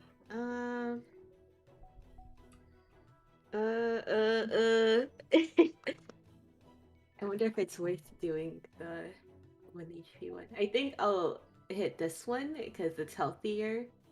Okay. How How are you gonna do that? I'll use my javelin. I'll throw it. Alrighty. Have to javelin and then toss it at the butterfly, and that's a hit. Okay, and then for it. Oh god. Okay. All right. 3. All right. So your javelin punches a hole in one of the wings, and so the butterfly is still alive, though you did cause some pretty significant damage to it. Okay. And your javelin flies off and lodges in a tree off behind it. Okay. All right. I'll remember to pick that up. Yeah. For the most part, you can just always pick it back up. So, is there anything else you want to do? I guess not, because that's all I can do, I guess. So. Well, you have movement and all that, right? Yeah. Where You've used is there anywhere I you've can used an be safe? action. You've used an action to attack, but you still have your movement, and if you had a bonus action stuff, you could do it, but that doesn't mean you necessarily want to. And I have 30 feet of movement. Yeah. Okay, yeah, I I'm believe just so. gonna run away. I'm gonna run. Yeah, you're run thinking. away. Yeah, as long as you don't travel into like 5 feet within this one's range, then you're free to just move wherever you want. Okay. I'm gonna move. To demonstrate what I was saying, it'd be like if you moved to this square here and then further past, then yeah, you would probably take an A up. But if you just moved here, then here, then here, then you wouldn't, because you didn't go into its range, right? Okay, I'm just gonna run straight down, but I Yeah. want to make sure I don't Yeah, that touch works too. the butterfly's wings, because I kind of want to pick that up later. All right, yeah, you do a little hop over the butterfly that's lying at your feet. Pretty sure it's here. Okay. Running away in a non-cowardly manner. Tactical Okay, retreat. you're valid. Strategic retreat. Hell yeah, go Strategic Tuja. retreat. Alrighty. So Duja tactical retreats and ends her turn, which brings us to Nightshade again. Well, I think this butterfly has earned a lovely poison spray in its face. Very well. It's well within range, so I will make its Spray, con save. spray. Con, not the strong suit. It rolls an 11, which I believe is insufficient to beat your what? 13. 13? Okay. Yeah, then that is insufficient, so roll your damage. Yes, go Nightshade. All right. 5 will be enough as you spray another insecticide burst of poison spray, which makes it kind of its wings kind of shrivel up and it falls to the ground dead. Nightshade's gonna pose and say, "Yeah, bug spray." Hell yeah. Alrighty. And That's more fun. I think that's it for me. Very well. Then as you end your turn, the initiative passes to Clover. I will. I kind of want to do this just for like laughs. I want to do. For reference, this butterfly has 1 point of damage left. Dang it. Okay, so this is gonna be perfect. I want to ram it with my head. Yeah. Headbutt the electric butterfly. Okay. Yes. Alrighty. Clover headbutt. That was a 4 to hit, yeah. So that'll be a miss. Oh, it's a miss? Yeah, a 4 to hit does not hit. Oh, God dang it. No. You attempt to headbutt it, but it manages to I duck go around straight to the you. ground.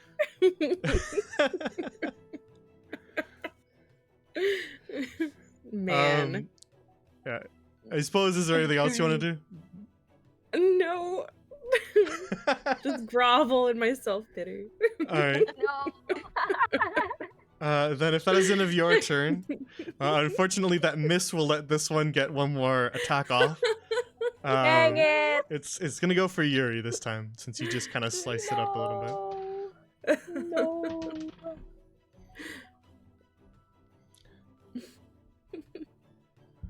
But it actually misses you, Yuri, with a 10. Yes. Lucky. Managed to duck out of the way of its attack. I'm too short for it. Hell yeah. And the initiative passes right to you. Yes, time to attack. Oh As you- god, short sword. Please, this time. As you What duck out of does the way of its mean? attack, it leaves. Ooh, Ooh. green means a crit. Oh. Oh, yay. So Finally. it is actually not just 11. You actually get to roll that damage dice again. Oh. So as you can see, when you're rolling for your short sword, you're rolling a d6, right? Uh-huh.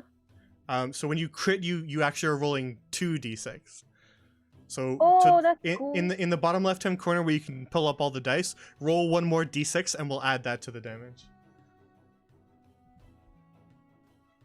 Does it have the modifier or no? The modifier gets added at the end, so it doesn't add the modifier twice. It's just whatever you roll on this d6 will get added to that 11. Oh, okay. Now, again, this thing has 1 hit point left, so Overkill. it's not living through this anyway, but I want you to do the full crit just so that you know how it works. Okay. It's this one, I think. Yeah, so roll that one more d6, and then we'll add that to your 11. Oh, okay. Just a d6? Yeah, in the bottom left, you can click that little d20 there to pull up a list of dice, and Oh. then find the 6, and that'll let you roll basically another quick die roll. All right, A a one.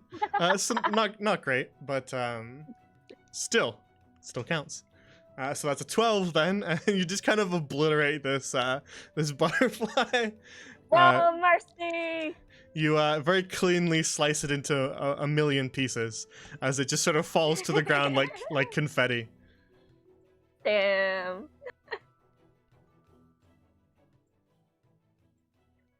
And so, with the electric morphos defeated, the forest falls silent once more.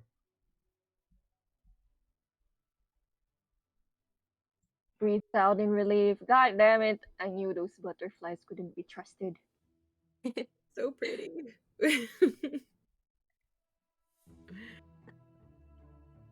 Well, So- they Yeah. got what they deserved.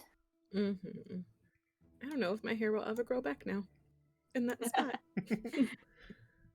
Deja goes back to this butterfly and picks up the wings and Same. let's see. If she takes Looting out time. she like wraps it in a handkerchief and puts it in her bag.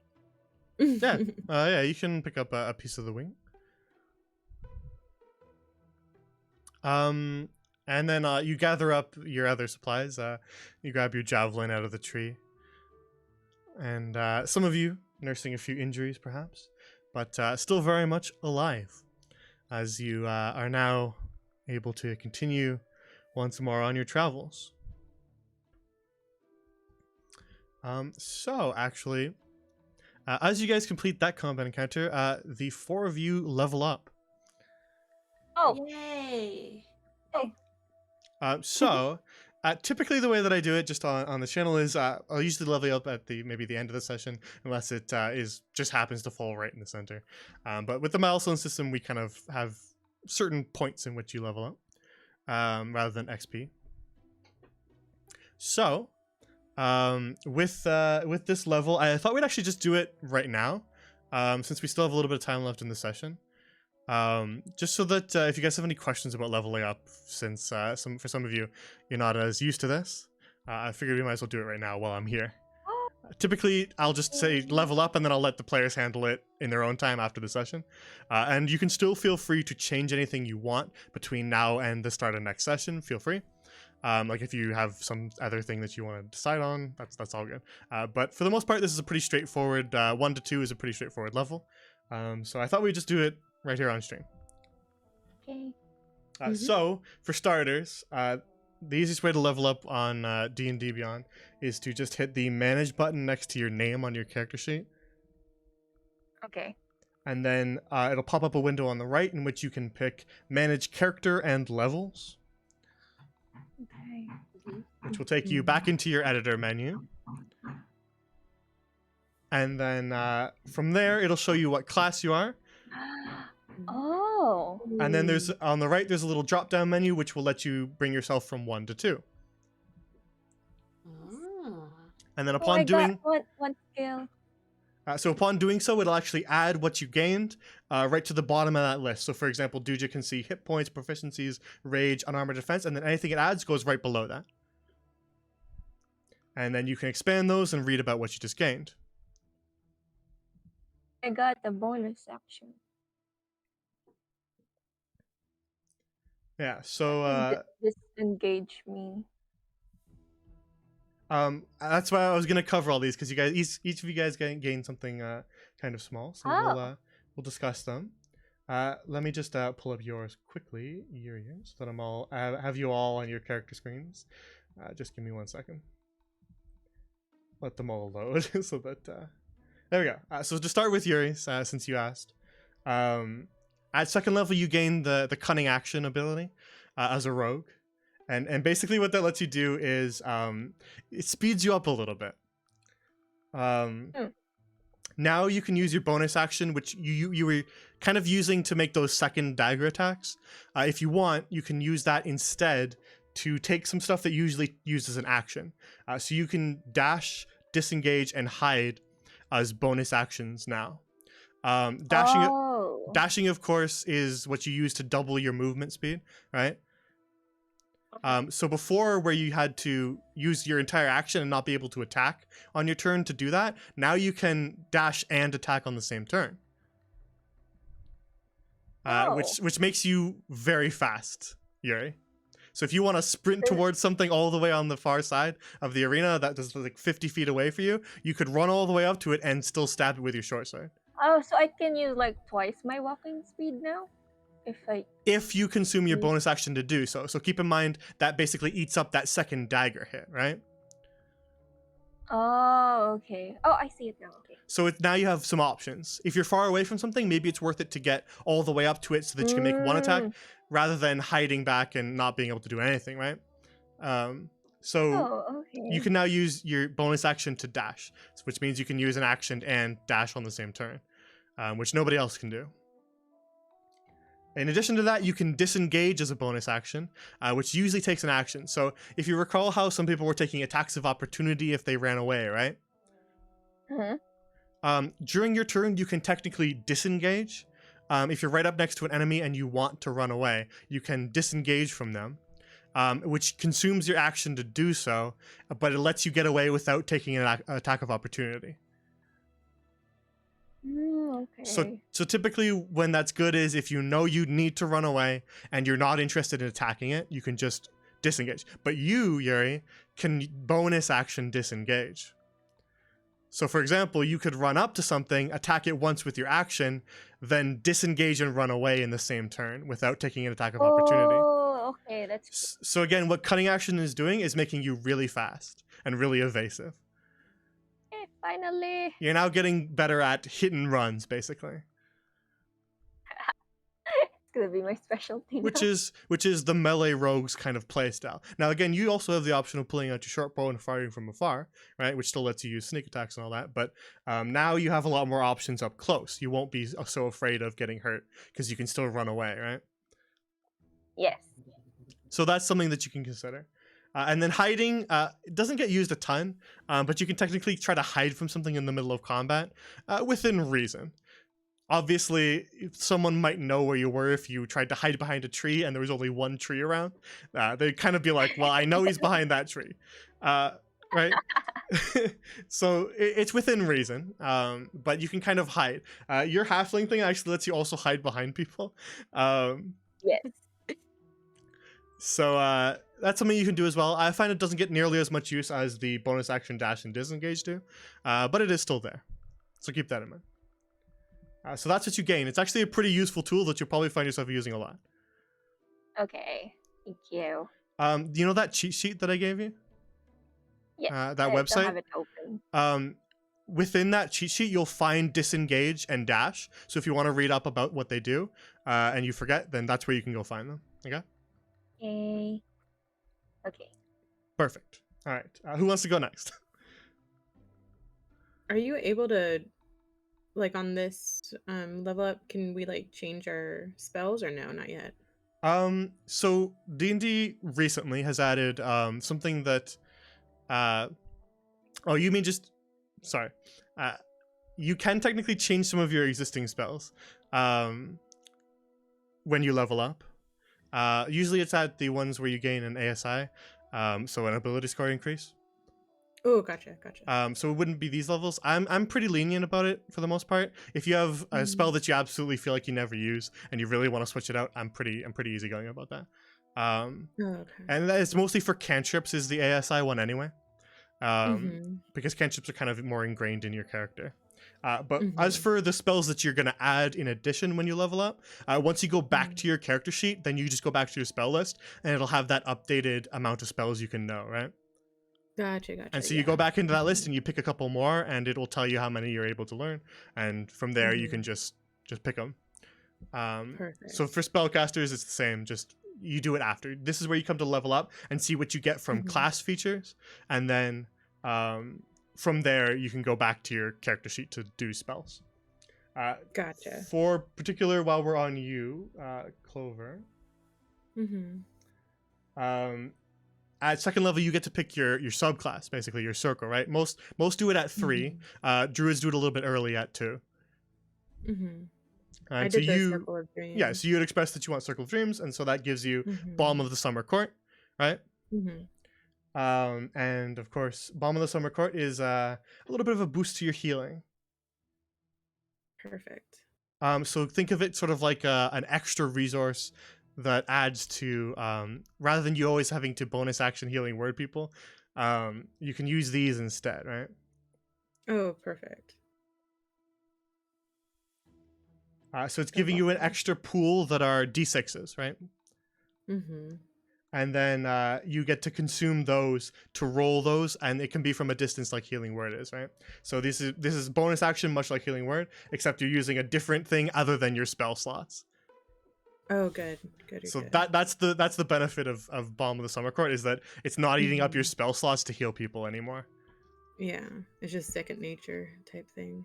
Yeah, and so you can still Healing Word and all the other healing spells if you want to use your spell slots, but now you have this extra little resource that'll let you add some supplemental healing from far away. That's good. I like that a lot. In addition to that, it also lets you pump as many of the dice as you want into it. Ooh. So it's the same number as your druid level, right? So as you level up, you'll get more Balm of the Summer Court. So it gets stronger as you go. And so right now you start with 2. And so if you wanted to use both D6s to heal one person, you could. And they would add the result together.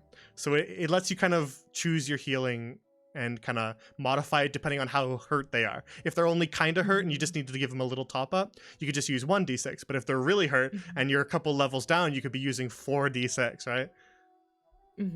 And so it lets you pick and choose exactly how much you want to heal. That's good. So it's a helpful tool. It's in addition to that, for every dice you use, they also get a temp hit point, which kind of goes on top of their additional health. Nice. So if you were using 4d6, then you might heal them all the way to full health, and then also give them 4 extra hit points on top of that, right? So it's a good healing tool. Nice. Who else? Duja. At second level, you gain your reckless attacks. Yes. Okay, I see it. So what that is basically it gives you a choice before you attack. On your first attack, it has to be the very first one you make that turn. You can choose to attack recklessly, and that would give you advantage to hit. Oh. But then everybody else who attacks you until your next turn also gets advantage. Ew. So basically, you run in there, and if you know you need to hit, then you can give yourself advantage, but it places you in a position where you're vulnerable. And so everybody else who comes at you, if there is anyone else to come at you, will also be able to be more likely to hit you. So keep that in mind. That's good with me. That's how I play games anyway. So it's a trade-off. It's pretty useful in certain, like, let's say there's only one enemy remaining, right? Yeah. Then all of a sudden, Yeah. kind of pretty good, right? Yeah. And- Okay. Got it. Things like that, like, maybe they're at low health too, right? They won't be able to retaliate as long as you can just hit them, right? Mm-hmm. So things like that, it's a bit of a trade-off. You maybe don't want to use it if you're completely surrounded by enemies and they're all very healthy. But something that is now kind of a little option you can use during your turn, where if you absolutely need to hit something, you can charge in there recklessly. Okay. I like that. In addition, you also gain danger sense. So now you get this sort of almost like spider sense, right? You get this sudden kind of feeling when things are off. That helps you avoid things. Okay. So as long as you can see something, as long as you aren't blinded or are able to see whatever effect is occurring, traps, spells, etc., you actually get advantage on dex saving throws. So for example, the butterflies that were sending those crackling lights today, they were making you make dex saves, right? Mm-hmm. So you would have had actually advantage on it if you had been level 2 today. Okay, that's useful to know. Yeah, I feel there's a lot of enemies do use dex saves in D&D. It's one of the more common ones because you're kind of dodging out of the way of something that's occurring. So it's very useful for you. Just try to remember that anytime I'm saying Duja make a dex save, you probably have advantage on it. Okay, all right. So you roll twice and take the higher one. So that's what you've gained. Let's go. And then last but not least, Nightshade, you get Eldritch Invocations. Yeah. These are probably a little more complicated than everybody else. Everybody else kind of got handed something. Clover got to, of course, pick subclass, but you have a long list of things to choose from right now. Yeah, I was noticing that. Then I can pick 2 of them. Yes, when you actually go and pick them from those lists, it will tell you what they are. Oh, okay. So you can go and pick a bunch. It's not set in stone, right? So you can go pick a bunch and just kind of see what they are. You get to pick 2 of them, and there's a long list of them. So you can kind of go and explore them. I will say some of them are probably more useful than others. Everybody has their own opinions as to which ones are worthless or which ones are amazing. But I would pick ones that you feel are useful and that you think you would enjoy using. For example, Beast Speech lets you cast Speak with Animals at will without ever using a spell slot. So Talk to Animals is basically what that one is.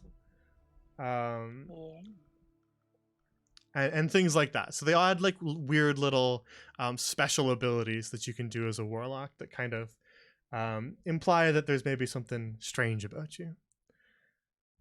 So pick which ones you feel like you would find enjoyable. Because they're quite different, all of them. Yeah. Ooh. Things like Eyes of the Runekeeper, which lets you read just basically any writing, no matter what language it is. There's ones, 2 of them, I believe, also affect your Eldritch Blast. Yeah. Eldritch Spear increases its range to 300 feet, which is insane.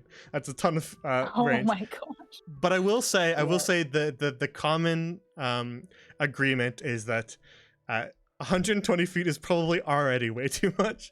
Yeah. So 300 feet, you probably won't find yourself attacking from anything even beyond 100. So 300 probably not the most useful. I will say that. The one that everybody tends to pick in general, a very commonly chosen one for warlocks is Agonizing Blast. Yeah, I was already eyeballing it. So typically the warlock choice is Agonizing Blast and something else, because you find yourself using Eldritch Blast a lot, so getting to add that extra number on the end of any Eldritch Blast you make is actually pretty useful. Yeah, I was eyeballing that. I'm like, that sounds nice. Especially because as a warlock, you're trying to pump your charisma anyway. Yeah. And so it only gets stronger as you get stronger, right? So for example, when you rolled a 1 on your Eldritch Blast, you would have had 4 damage if you had had that Eldritch Invocation, right? Yeah. Because now that you have that +3 to your charisma, you would basically never get below 4 damage on any Eldritch Blast you ever did, as long as you hit. Nice. Yeah, And that definitely sounds appealing. It would bring that max from 10 to 14, right? Or to 13, sorry. And so it does boost your damage. It makes Eldritch Blast a little bit more damaging. So it's definitely one that a lot of people pick, but you don't have to pick it.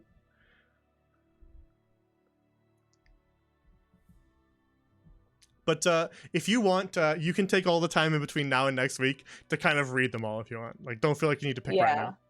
Yeah, that would be good. Think about it a little bit, because it's a bit more involved than some of the other choices that other people have. So think it over, and if you do pick them, just send me a quick message that says, "Oh, I picked them," and then I'll go look at your character sheet just to see what you have.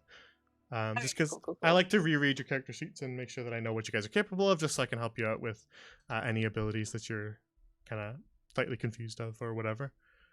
So yeah, if you do pick them, just send me a quick message. Yeah, I can do that. But yeah, so that's how leveling up works. Yay. For most of you, your subclass will come at level 3 rather than 2. It's okay. Technically, Nightshade already has her subclass from level 1. But you'll gain something else at level 3, Nightshade. Ooh. You picked your That's exciting. You pick your pact at Ooh. Pact of the Chain, Pact of the Tome, and all that. So you have your own big decision to make over there. But everybody else will get their subclass a little bit from now. So now that that's all taken care of, I think we can end the session here since we're at 3 hours. And we'll return back to our journey through the woods as you resume following Jasper's trail. Mm-hmm. Interesting. I'm very excited to find out what he's up to. Same. No rascally rabbit. We need a thief. We need a thief to blame. Yeah. A thief? I thought we were trying to save the fellow No, Bun. it's Uh, What are you talking about? well, we're Thief? saving him from a life of crime. You know, we're putting him where he belongs. We need a patchy. We need a fall guy to take the scapegoat. I mean, he's been caught doing these crimes, so. Okay, I guess that's acceptable. So before we wrap up, does anything interfere with next week that anyone knows of? For the next 2 weeks, I can only go until 10. Okay. So you're Like saying 2 hours? an hour shorter? 2 hours? Yeah, an hour shorter just for the next 2 weeks. Okay. Yeah. Alrighty. Yeah. Then we'll try to keep it cut off at just 2 hours then. Yeah, Next thank Saturday you. should be good for me, but I'm gonna be getting my new schedule soon. Okay. So and then I'll let you guys know about Saturdays and stuff. I'm hoping it'll still be good. Yeah, of course. Okay. Let me know if anything changes, and we'll pencil it in for a yes for next week, but a slightly shorter session. Mm-hmm. Alrighty, sounds good. Sounds good. So to wrap up, I'll get all of your links. So left to right again. Tell everybody who you are and what you do on your own channel, because all 4 of our players here are all streamers. Starting with Letty. Hello. Latifer Yagure. I'm an undead kitsune. I usually play games on my streams, a variety of it, but sometimes I also do art. If you'd like to see more of me, you can just follow me on my Twitch. It's nice to meet you. All right, and then next to Lolo. Hi, my name is Lolo Bones, and I am actually going through a little bit of a redesign right now. And I am a demon necromancer, and I play video games very poorly, and I do art. So if you want to come and catch me, I'll be streaming again soon. But yeah. All right, and next to Boomy.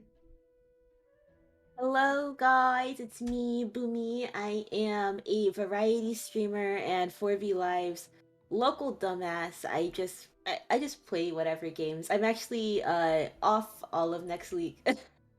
I'll be out of town, so I'm not gonna be streaming. But I'll catch you guys next week during the next campaign. Or the next session. I mean.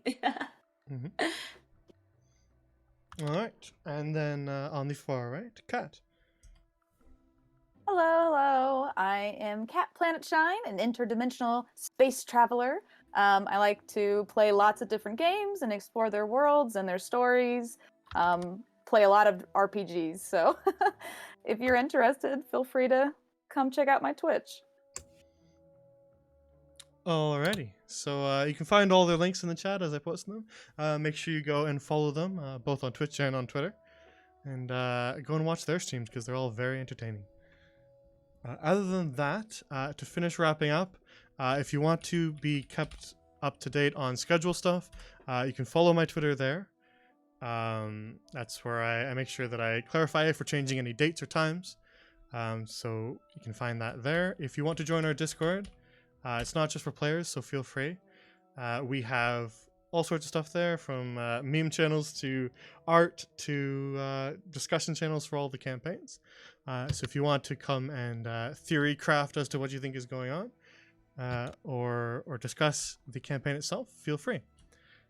In addition to that, if you ever miss a session and can't find it on my Twitch broadcasts, then it's probably past 15 days and it's gone.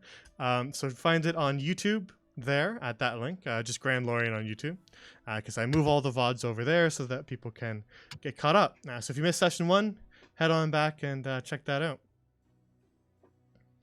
And then, if you want to learn more about the world that all this takes place in, I know this one maybe is a little bit more separated because we're inside a dream world, but if you want to learn more about the world itself and some of the references to deities and such that we talk about on all of my different campaigns, then you can read the World Anvil, where all of the factions, deities, places, and some characters can be found. If you want to do a bit of extracurricular reading and follow up on some of the additional information about the living world of Grand Lorien. All right, Chibi. We will be looking forward to it if it's cursed. So that is all I have for you tonight. The other campaigns that are currently running on this channel are on Tuesdays, Whispers in the Woods at 7 p.m. Eastern. They are hunting through a castle in the Feywild called the Briar Keep. And actually their campaign ties into yours pretty nicely. Because they are actually also dealing with the fiends of the Infernal Circle of Zemaral, dealing with dreams. They've actually just realized that last session as to what exactly was going on. I'm gonna have to tune in. And so they are also dealing with they're dealing with Zemaral, and so their dream, the threat to the dream, also ties to your campaign. On Thursdays is Seas of Sand, down in the deserts of Zul'Garan, and they are currently investigating the connection between a Yuan-Ti cult and a group of Gnollish bandits, and why they might be working together, and how that ties to a giant mural of a massive hydra that they found on the walls. So tune into that on Thursdays at 7 p.m. Eastern as well.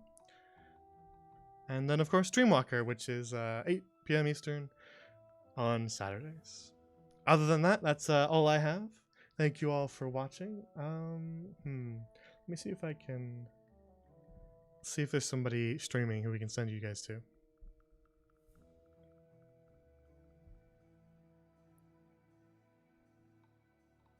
Well, I mean, perfect. Rika's streaming again, so we'll just go right back to Rika. Why not?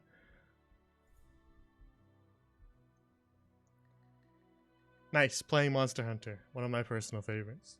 All right, we will send you all to Rika, so be nice.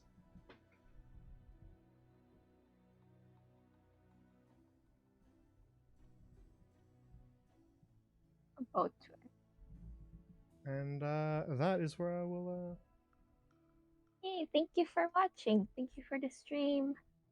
Thank you so much. Oh, did she end? Yeah. Maybe we should send you somewhere else then.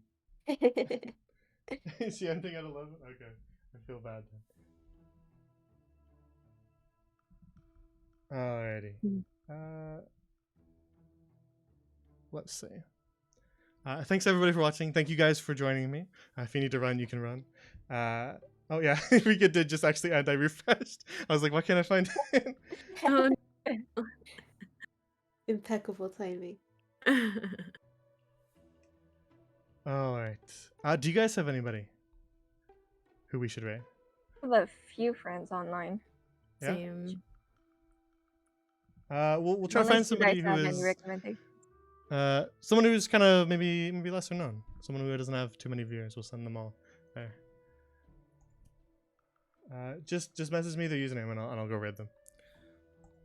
Oh, I have one. She's just kind of new to streaming.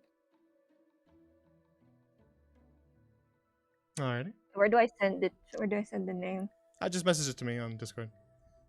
Alright. So I can type it in. Okay, I sent it.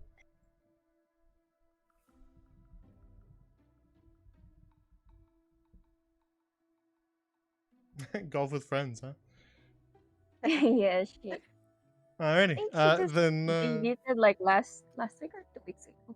go watch Willow Evans, and go and be nice. Go and be very supportive. Thank you, Chibi. Yeah, you. yeah. You guys are Thank you, all pretty natural at RP. That's pretty good. Oh. All right. Have a good night, everybody. Take care and go follow Good the night, raid. everyone. If you're going in the raid, make sure you actually go to their channel. Don't just follow the raid thing, so that that counts as a view. Alrighty. Have a good night, everybody.